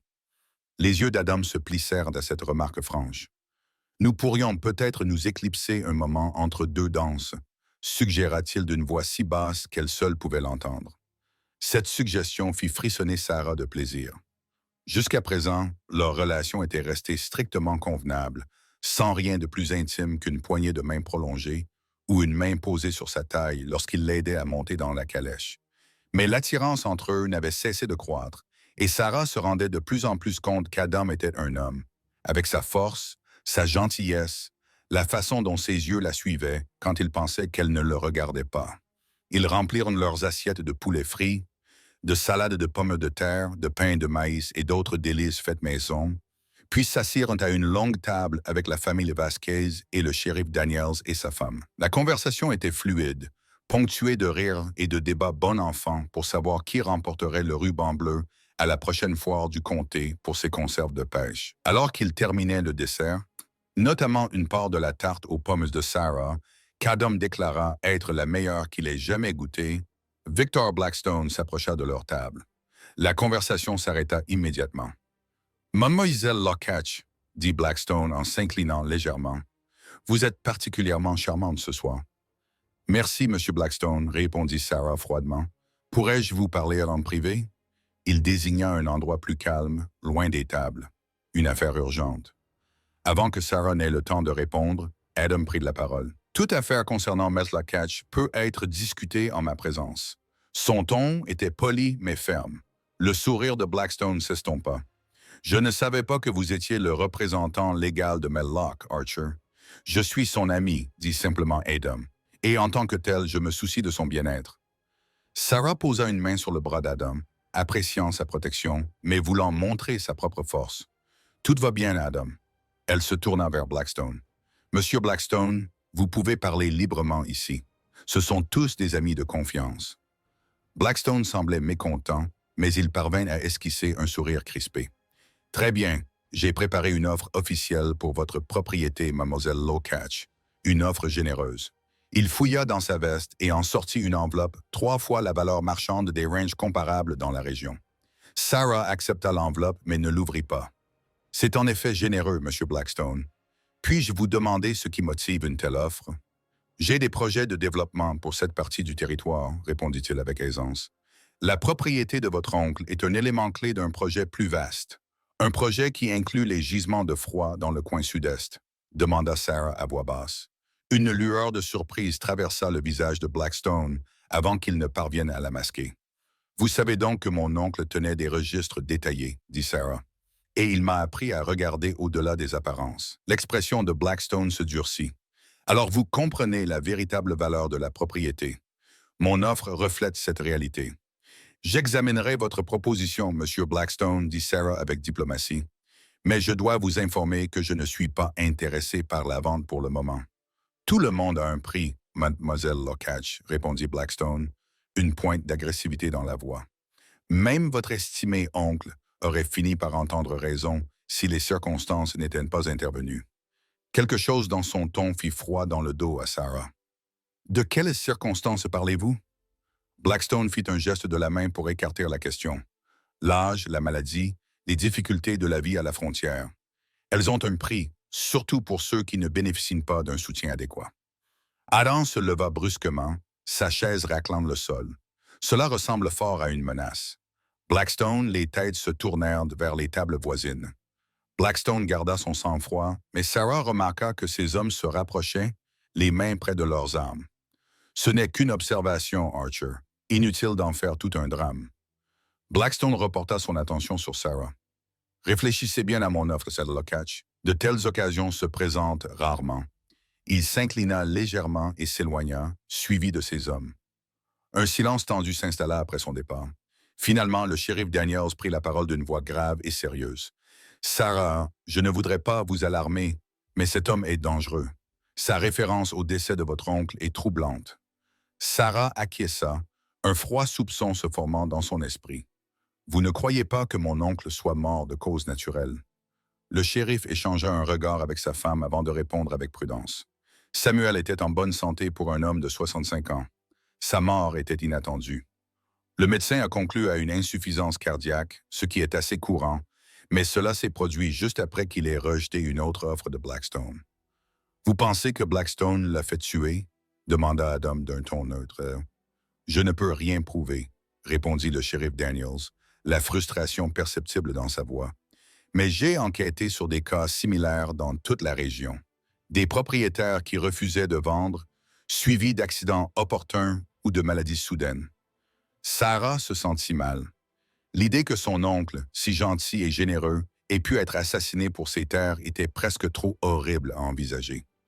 Pourtant, cela semblait terriblement logique, compte tenu de ce qu'elle savait désormais sur Blackstone. « Que dois-je faire » demanda-t-elle doucement. « Soyez prudente » conseilla le shérif. « Ne sortez pas seul. Verrouillez vos portes et envisagez d'accepter l'offre de mon adjoint de rester à Willow Creek pendant quelques nuits, par mesure de précaution. » Sarah jeta un coup d'œil à Adam, qui acquiesça d'un air sombre. « Le shérif a raison, Sarah. La patience de Blackstone s'amenuise. Maintenant qu'il sait que tu es au courant des dépôts froids, il pourrait décider qu'une approche plus directe est nécessaire. » L'atmosphère festive de la célébration semblait soudain lointaine et artificielle.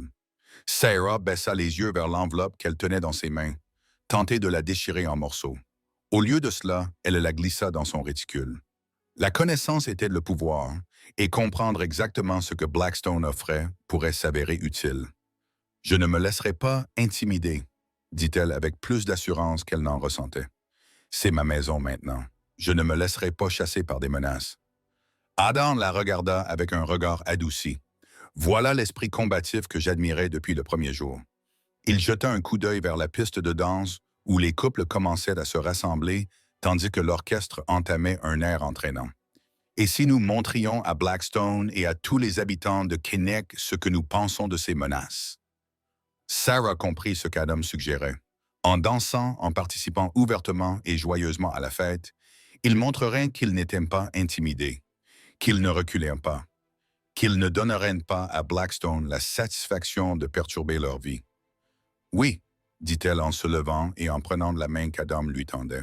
« Je pense que cela me plairait beaucoup. » Adam la conduisit sur la piste de danse au moment où le violoniste entamait une rielle énergique.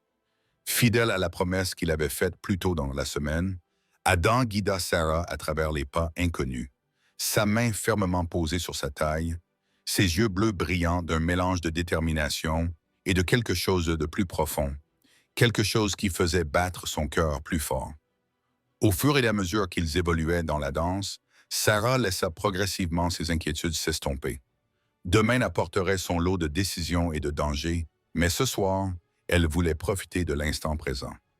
Pour célébrer non seulement la fondation de Kennewick, mais aussi sa propre place au sein de cette communauté, et pour reconnaître la certitude grandissante que ses sentiments pour Adam Archer étaient devenus bien plus que de l'amitié ou de la gratitude. La musique tourbillonnait autour d'eux, et Sarah rit lorsque Adam la fit tourner dans un pas particulièrement compliqué.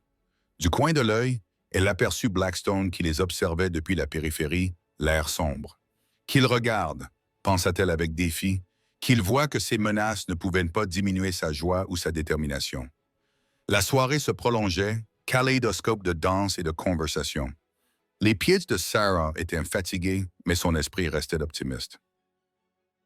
Lorsque l'orchestre entama enfin une valse, la dernière danse de la soirée, Adam la serra contre lui plus que ne le permettait la bienséance. « J'ai attendu cela toute la soirée », murmura-t-il, son souffle chaud contre son oreille alors qu'il se déplaçait en parfaite synchronisation sur la piste. « Pour la valse ?» demanda Sarah, même si elle savait que ce n'était pas ce qu'il voulait dire. « Pour avoir la chance de te tenir correctement », précisa-t-il en resserrant légèrement son bras autour de sa taille. « Pour te dire sans mots ce que tu es devenu pour moi. » Sarah retint son souffle. Et qu'est-ce que cela signifie exactement? Les yeux d'Adam la fixaient avec sérieux et sincérité. Tout, Sarah. Tu es devenue tout pour moi. Le monde semblait se réduire à eux deux, évoluant ensemble sous les étoiles tandis que la musique les enveloppait. Sarah savait qu'ils étaient observés par des matrones âgées désapprobatrices, par des amis approbateurs, par Blackstone et son regard calculateur. Mais à cet instant, rien de tout cela n'avait d'importance. « Adam, dit-elle doucement, Je ressens la même chose. Son sourire était comme le lever du soleil après une longue nuit. Alors que les dernières notes de la valse s'évanouissaient, Adam la relâcha à contre-cœur, mais continua à lui tenir la main. « Accompagne-moi, dit-il, juste jusqu'au bord de la place. J'ai besoin d'un moment avec toi avant de rejoindre les autres. » Sarah acquiesça, le laissant l'éloigner de la foule qui se dispersait vers un endroit plus calme sous un grand chêne. La lune était haute dans le ciel, projetant une lumière argentée sur la place du village et illuminant les traits d'Adam lorsqu'il se tourna vers elle. « Sarah, commença-t-il, toujours en lui tenant la main. Je sais que nous ne nous connaissons pas depuis longtemps, mais je n'ai jamais été aussi sûr de quoi que ce soit dans ma vie que de mes sentiments pour toi. » Le cœur de Sarah se mit à battre à toute vitesse. « Sarah, laisse-moi finir, dit-il doucement. Ce que j'essaie de dire, probablement maladroitement, c'est que je t'aime. Je pense que j'ai commencé à tomber amoureux de toi le premier jour à la gare routière, en te regardant lutter contre des obstacles insurmontables avec tant de courage. Depuis, chaque jour n'a fait que renforcer ses sentiments. » Sarah sentit les larmes lui monter aux yeux. « Adam, je t'aime aussi. Cela semble impossible que cela puisse arriver si vite. Mais quand c'est le bon, c'est le bon. » Il termina à sa place, sa main libre venant se poser sur sa joue. « Sarah Lokach, je veux te courtiser comme il se doit, avec l'intention de faire de toi ma femme, si tu veux bien de moi. » En guise de réponse, Sarah se mit sur la pointe des pieds et pressa ses lèvres contre les siennes. Le baiser fut d'abord doux, puis s'intensifia lorsque Adam l'enlaça et la serra contre lui. Lorsqu'ils se séparèrent enfin, ils étaient tous deux à bout de souffle. « Je prends ça pour un oui », dit Adam d'une voix rauque. Sarah rit doucement. Un oui catégorique. Adam l'embrassa à nouveau, plus brièvement cette fois, mais avec tout autant de sentiments. « Je devrais te ramener chez Madame Cooper avant que notre absence ne soit remarquée, » dit-il à contre-cœur. « Même si je préférerais de loin rester ici avec toi jusqu'à l'aube. » Ils retournèrent main dans la main à la place du village, rayonnant de la joie d'un amour nouveau et reconnu, sans remarquer la silhouette sombre qui les observait depuis une ruelle, ni le regard malveillant qui suivait chacun de leurs mouvements. La fête touchait à sa fin. Les habitants de la ville se dispersaient vers leurs maisons en se souhaitant bonne nuit et en promettant de se revoir à l'église le lendemain. Adam raccompagna Sarah à la pension de Madame Cooper, où elle avait prévu de passer la nuit plutôt que de retourner au ranch isolé. À la porte, il l'embrassa une fois de plus, longuement et tendrement. « Je passerai te voir après la messe demain, promit-il. Oh, beaucoup non. Nous pourrons aller ensemble à Willow Creek. » Sarah acquiesça, réticente à dire bonne nuit, mais consciente du regard curieux de Madame Cooper depuis la fenêtre du salon. À demain alors qu'Adam retournait vers l'écurie où il avait laissé son cheval, il marchait d'un pas léger, malgré la conscience des dangers qui les guettaient encore. Il aimait Sarah Lokach, et miracle des miracles, elle l'aimait aussi. Quels que soient les défis qui les attendaient, ils les affronteraient ensemble. Ce qu'aucun d'eux ne pouvait savoir, c'était à quel point ces défis allaient bientôt se présenter, ni à quel point leur amour naissant allait être mis à l'épreuve dans les jours à venir. Sarah se réveilla le lendemain matin au son de voix élevée en bas. Enfilant son peignoir, elle se précipita vers le palier et entendit Madame Cooper parler avec urgence à quelqu'un à la porte, complètement détruit. Une voix masculine disait « Le shérif pense que cela a dû se produire vers minuit. »« Mon Dieu, » répondit Madame Cooper. Sarah est-elle déjà au courant? Sarah sentit son estomac se nouer. Elle descendit rapidement les escaliers, attirant l'attention de Madame Cooper et du visiteur, Thomas Cooper, son fils. « Que s'est-il passé? » demanda Sarah, même si elle devinait déjà la réponse. Thomas ôta son chapeau, le visage sombre. « Mademoiselle Lokach, j'ai bien peur qu'il y ait eu un incendie à Willow Creek. La maison est... Eh bien, elle a disparu. » Sarah s'agrippa à la rampe pour se stabiliser. « Disparue, réduite en cendres, » confirma Thomas. « Le shérif Daniels est sur place avec quelques hommes. Adam aussi, il est parti dès qu'il a appris la nouvelle. »« Je dois y aller, » dit Sarah, se retournant déjà pour remonter s'habiller. « Immédiatement. »« Je vous y conduirai, » proposa Thomas. « Mes calèches sont dehors. » 20 minutes plus tard, habillée et calme malgré le choc, Sarah était en route pour Willow Creek. Alors qu'ils franchissaient la dernière colline, elle eut le souffle coupé à la vue du spectacle qui s'offrait à elle. Là où se trouvait sa maison hier matin, il n'y avait plus qu'une ruine noircie, des volutes de fumée s'élevant encore des décombres calcinés. Des hommes s'affairènent sur le site, certains transportant des seaux d'eau pour éteindre les braises résiduelles, d'autres examinant les dégâts. Adam aperçut sa calèche qui approchait et se précipita à sa rencontre. Son visage était couvert de suie, son expression mêlait colère et inquiétude. Il l'aida à descendre, ses mains étaient douces malgré sa tension évidente. « Sarah, je suis vraiment désolé, » dit-il en la serrant brièvement dans ses bras. « Que s'est-il passé ?» demanda-t-elle, d'une voix plus calme qu'elle ne l'aurait cru. Le shérif Daniels s'approcha, le visage grave, contrairement à son habitude. « Incendie criminel, mademoiselle Locatch. Cela ne fait aucun doute. Le feu a été allumé à au moins 3 endroits différents. » Blackstone, affirma Sarah avec certitude. Le shérif acquiesça. « C'est très probable, mais cela sera difficile à prouver. Ces hommes affirment tous qu'ils étaient au saloon jusqu'à la fermeture, et le barman le confirme. » Il poussa un profond soupir. Mais ils auraient pu partir après, ou Blackstone aurait pu engager quelqu'un d'autre.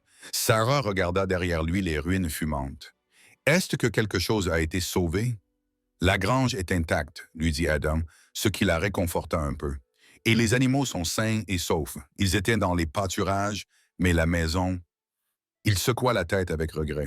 Sarah marcha lentement vers ce qui restait de sa maison. Adam à ses côtés. La chaleur qui se dégageait encore des ruines l'empêchait de s'approcher, mais elle pouvait voir que tout était détruit.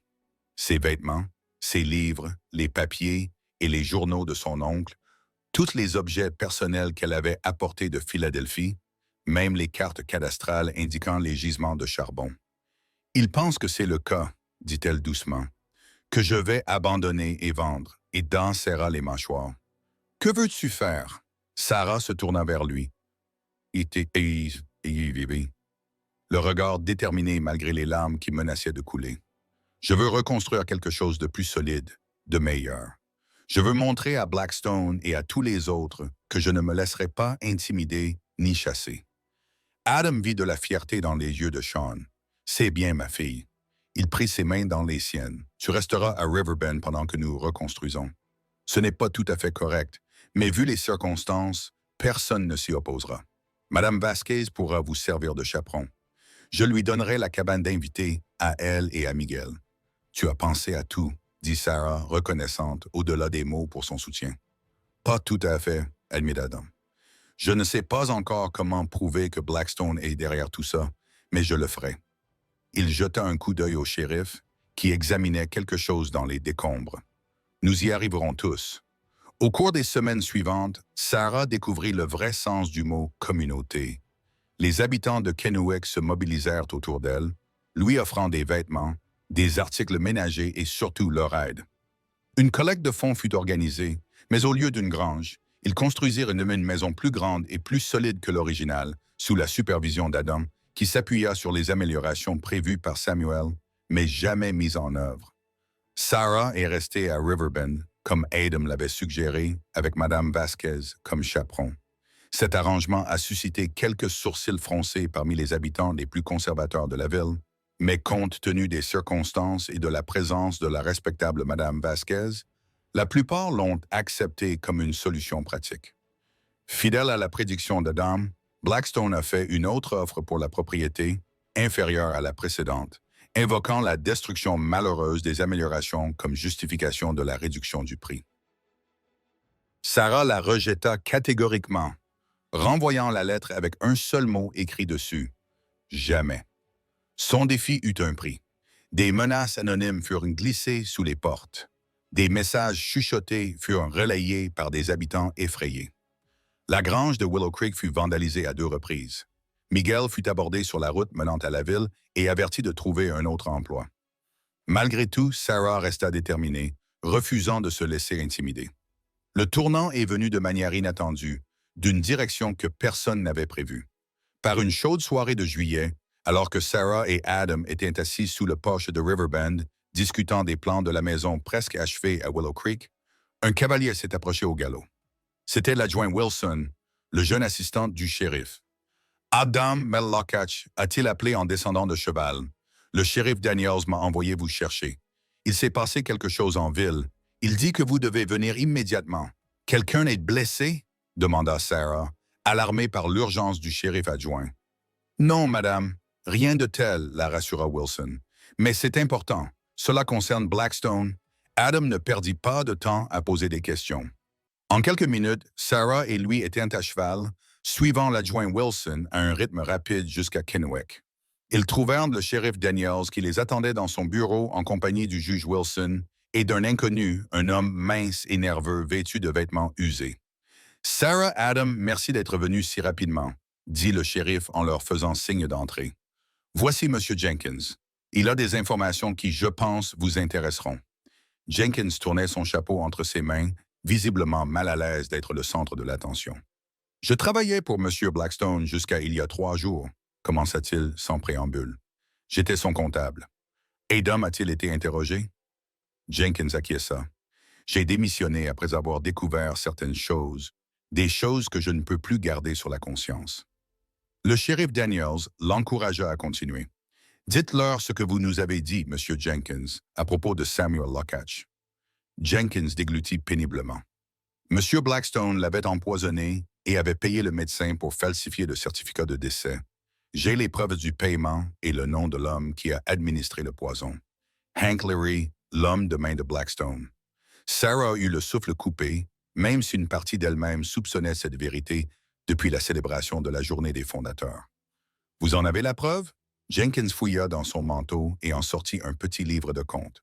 Tout est codé ici, mais je peux le déchiffrer, les paiements à Leary, aux médecins, à divers fonctionnaires que Blackstone a soudoyés au fil des ans. Il hésita, puis ajouta, y compris l'ancien shérif de la ville, qui a fermé les yeux sur plusieurs incidents. Le juge Wilson prit le registre et l'examina d'un œil expert. Cela serait recevable devant un tribunal, surtout avec le témoignage de M. Jenkins. Il y a plus, dit Jenkins, la voix plus forte. Blackstone a ordonné l'incendie de Willow Creek. J'ai enregistré le paiement versé aux hommes qui l'ont dit, pas ses employés réguliers, mais des vagabonds engagés spécialement pour ce travail. Il regarda Sarah droit dans les yeux. Il n'a jamais voulu que vous réussissiez ici, Lockach. Dès qu'il a appris que vous veniez réclamer votre héritage, il a prévu de vous chasser d'une manière ou d'une autre. La confirmation de ce qu'il soupçonnait était tout de même choquante. Sarah sentit la main d'Adam recouvrir la sienne, lui offrant un soutien silencieux. « Pourquoi nous dites-vous cela maintenant? » demanda Adam au comptable. « Pourquoi vous retournez contre Blackstone après avoir travaillé pour lui tout ce temps? » Jenkins baissa les yeux, la honte se lisant dans son attitude. « Je me suis dit que je ne faisais que tenir les comptes, que je n'étais pas responsable de ses actes. Mais après l'incendie, il secoua la tête. Je l'ai entendu planifier pire encore. Il a dit, « Si l'incendie ne vous chasse pas, la prochaine étape sera de m'assurer que vous ayez un accident regrettable, comme votre oncle. » Sarah eut le sang glacé en apprenant avec quel désinvoltisme Blackstone avait planifié son meurtre, et vous ne pouviez pas être complice de cela. Non, madame, je ne pouvais pas. Jenkins croisa brièvement son regard avant de détourner à nouveau les yeux. J'ai eu tort de garder le silence aussi longtemps. Je compte bien réparer mon erreur maintenant. Le shérif Daniels s'avança. Sur la base des preuves et du témoignage de M. Jenkins, le juge Wilson a émis des mandats d'arrêt contre Blackstone, Leary et plusieurs autres personnes. Mes adjoints sont en train de rassembler une équipe au moment même où nous parlons. Je veux en faire partie, dit immédiatement Adam. Le shérif acquiesça, ayant anticipé cette réponse. Je m'en doutais. Nous partons dans 1 heure. Il se tourna vers Sarah. Mademoiselle Lockach, je vous suggère de rester à l'hôtel cette nuit sous bonne garde, car Blackstone va se rendre compte que Jenkins a disparu avec le registre. Il pourrait devenir désespéré. Sarah comprit l'inquiétude du shérif, mais secoua la tête. Je retournerai à Riverbend avec Mme Vasquez. Les ouvriers du ranch nous fourniront une protection adéquate, dit-elle en regardant Adam. Et je serai là à votre retour. L'expression d'Adam s'adoucit.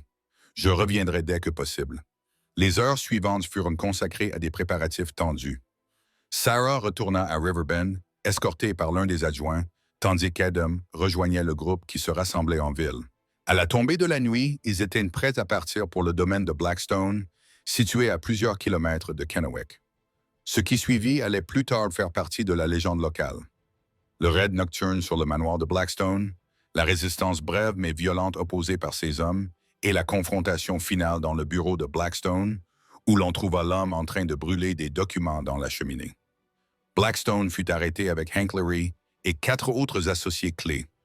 Les preuves provenant du registre de Jenkins, combinées aux documents récupérés parmi les papiers partiellement brûlés, constituaient une accusation irréfutable contre eux. En quelques jours, ils furent transférés à la capitale territoriale pour y être jugés pour meurtre, incendie criminel, fraude et une multitude d'autres chefs d'accusation. Pour Sarah, cette issue suscita des sentiments mitigés, le soulagement que justice soit rendue pour son oncle, la satisfaction que Blackstone ne puisse plus jamais la menacer, ni elle ni personne d'autre, mais aussi la tristesse que Samuel soit mort à cause de la cupidité d'un seul homme. 2 jours après les arrestations, Sarah se tenait dans la maison nouvellement achevée à Willow Creek, observant la pièce principale avec son parquet en pin fraîchement coupé et ses poutres robustes. La structure était plus grande que l'original, avec plus de fenêtres pour laisser entrer la lumière et l'air. Le mobilier était un mélange de meubles donnés et de nouveaux articles commandés à Seattle, qui n'étaient pas encore disposés à son goût, mais qui promettaient un foyer confortable. Le bruit des sabots à l'extérieur attira son attention. Par la fenêtre, elle vit Adam descendre de cheval, sa grande silhouette se découpant contre le soleil de l'après-midi. Son cœur se remplit de joie à sa vue, comme cela avait été le cas depuis le début. « Sarah » l'appela-t-il en entrant. « Es-tu dans la pièce principale » répondit-elle en se tournant vers lui avec un sourire. Adam la rejoignit en quelques longues enjambées, la prit dans ses bras et l'embrassa avec une telle tendresse qu'elle en eut les larmes aux yeux. Lorsqu'ils se séparèrent, il regarda autour de lui avec satisfaction. « La maison est très belle. Tu as été très occupée. Madame Vasquez et Anna m'ont aidé à tout arranger, » expliqua Sarah. « Je commence à me sentir chez moi. » Elle observa son visage, remarquant la tension persistante autour de ses yeux. « Tout va bien? Il s'est passé quelque chose avec Blackstone? » Adam secoua la tête. « Non, il est bien enfermé en prison. Le procès n'aura pas lieu avant plusieurs mois. » Il prit ses mains dans les siennes. « J'ai réfléchi, Sarah, à l'avenir, à notre avenir. » Le cœur de Sarah se mit à battre plus fort. Qu'en est-il? Adam prit une profonde inspiration. « Je veux t'épouser bientôt. La vie ici est incertaine, comme nous l'avons vu trop clairement. Je ne veux plus perdre de temps à être séparé de toi. » La joie envahit le cœur de Sarah. « Est-ce que tu me demandes en mariage, Adam Archer? » Son sourire était tendre, peut-être de manière un peu maladroite, mais de tout mon cœur. Il fouilla dans sa poche et en sortit une petite boîte. Il l'ouvrit, révélant une délicate bague en or sertie d'un diamant modeste mais brillant. Elle appartenait à ma grand-mère. « Je serais honoré que tu la portes en tant que mon épouse. » Sarah regarda la bague, puis le visage sincère d'Adam, les larmes brouillant sa vision. « Oui, murmura-t-elle. « Oh, Adam, oui. » Il glissa la bague à son doigt, puis l'attira vers lui pour un autre baiser, plus profond et plus passionné que le précédent. Sarah se fondit contre lui, avec le sentiment que toutes les épreuves qu'ils avaient traversées les avaient inévitablement menés à ce moment parfait. Lorsqu'ils se séparèrent enfin, Adam garda ses bras autour de sa taille, son front appuyé contre le sien. « Je pensais que nous pourrions regrouper nos propriétés, dit-il. Riverbend et Willow Creek formeraient ensemble l'un des plus beaux ranchs du territoire. Avec les dépôts de froid, nous pourrions construire quelque chose de vraiment remarquable pour nos enfants et petits-enfants. » « Nos enfants, » répéta Sarah, aimant le son de ses mots. « J'aime beaucoup cette vision, Adam. » Ils passèrent l'après-midi à planifier leur avenir. Le mariage, petit mais joyeux, qui se tiendrait dans l'église de Kennewick, leur ville natale. Ils partageraient leur temps entre les 2 propriétés jusqu'à ce qu'ils décident quelle maison leur convenait le mieux et quels étaient leurs rêves pour le ranch combiné. Alors que le soleil commençait à se coucher, projetant de longs rayons dorés à travers les fenêtres de sa nouvelle maison, Sarah ressentit un profond sentiment de justesse. Elle était venue dans l'Ouest à la recherche d'un nouveau départ, d'un endroit où elle pourrait construire une vie selon ses propres conditions. Elle avait trouvé bien plus que cela. Une communauté, un but et un amour plus profond et plus vrai que tout ce qu'elle aurait pu imaginer. « À quoi penses-tu » demanda Adam, remarquant son expression contemplative, alors qu'il se tenait sous le porche, regardant le coucher de soleil peindre les collines de teintes dorées et cramoisies. Sarah lui sourit, le cœur rempli de joie. Je repensais à ce jour à la station de diligence quand j'essayais de repousser ces hommes toute seule. Tu es arrivé comme un héros de roman à 4 sous et tu m'as dit que je n'aurais plus jamais à me battre seul. Adam la serra plus fort dans ses bras. Je le pensais alors et je le pense encore aujourd'hui. Je sais, répondit Sarah doucement. Et c'est le cadeau le plus précieux que tu m'aies fait, Adam. Pas seulement ta protection ou ton amour, mais ton partenariat. Le fait de savoir que quoi qu'il arrive, nous y ferons face ensemble. Alors que la nuit tombait sur le ranch Willow Creek, Adam et Sarah restèrent sous le porche, discutant tranquillement de leurs projets et de leurs rêves. L'avenir s'étendait devant eux, plein de promesses et de possibilités. Des défis les attendaient. La vie dans le territoire de Washington exigeait certes de la résilience et de la détermination, mais ils les affronteraient comme ils avaient affronté tous les obstacles jusqu'à présent, côte à côte, avec courage et un amour inébranlable. 6 mois plus tard, par une fraîche matinée d'hiver, Sarah Lokach devint Sarah Archer lors d'une cérémonie à laquelle assistèrent la plupart des habitants de Kinnick. L'église était décorée de branches de conifères et de baies d'hiver, et Sarah portait une robe en satin ivoire commandée spécialement à Seattle. Adam, élégante dans son nouveau costume, la regardait avec une admiration non dissimulée, tandis qu'elle remontait l'allée au bras du juge Wilson. Leurs vœux étaient simples mais sincères, promettant de s'aimer, de s'honorer et de se chérir tout au long de leur vie commune. Lorsque le révérend Thomas les a déclarés mari et femme, le baiser d'Adam était à la fois tendre et passionné, suscitant les acclamations bienveillantes des invités réunis. La fête qui a suivi à la mairie s'est prolongée jusque tard dans la soirée, avec de la musique, de la danse et suffisamment de nourriture pour nourrir tout le comté. Sarah et Adam se sont mêlés à leurs amis et voisins, acceptant les félicitations et les vœux de bonheur avec un bonheur rayonnant.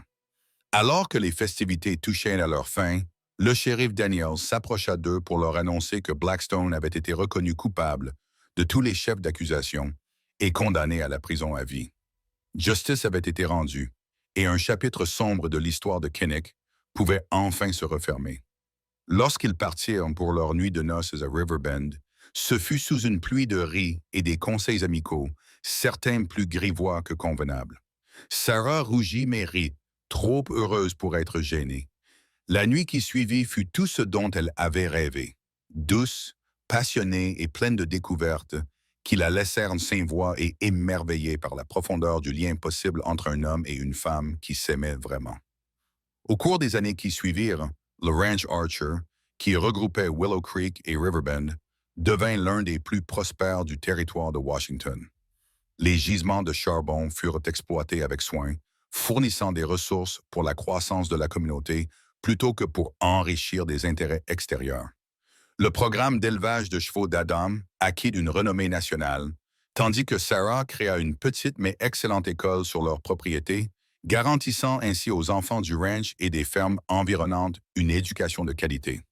Leur famille s'agrandit également.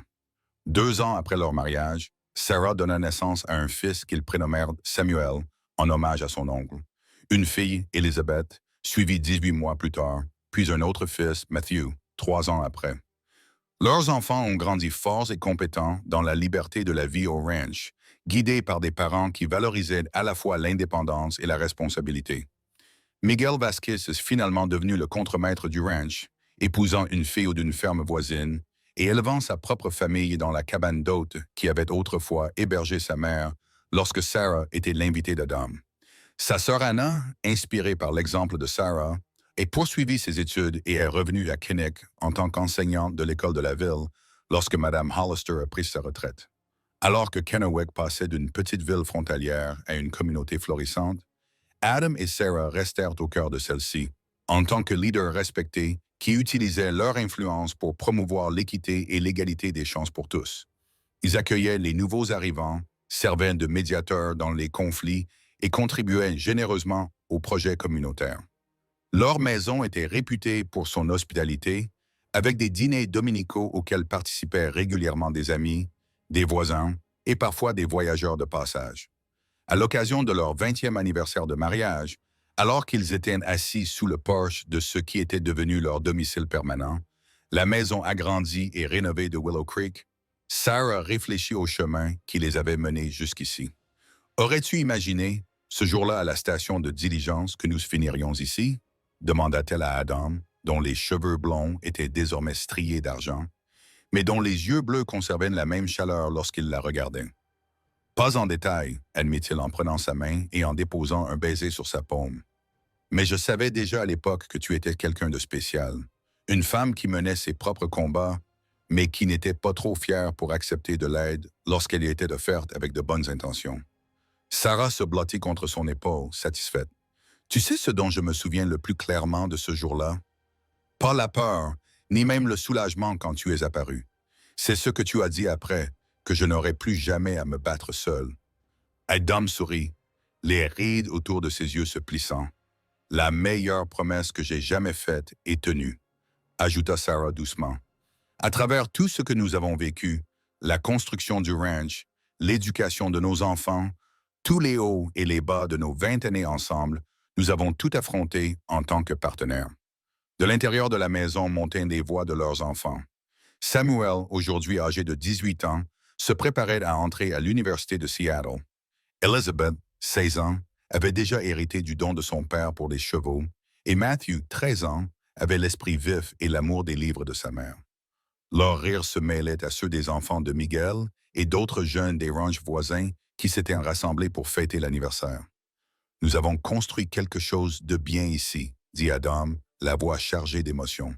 Quelque chose qui nous survivra.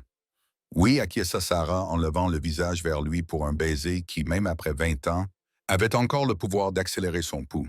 Et nous n'avons pas encore fini de construire.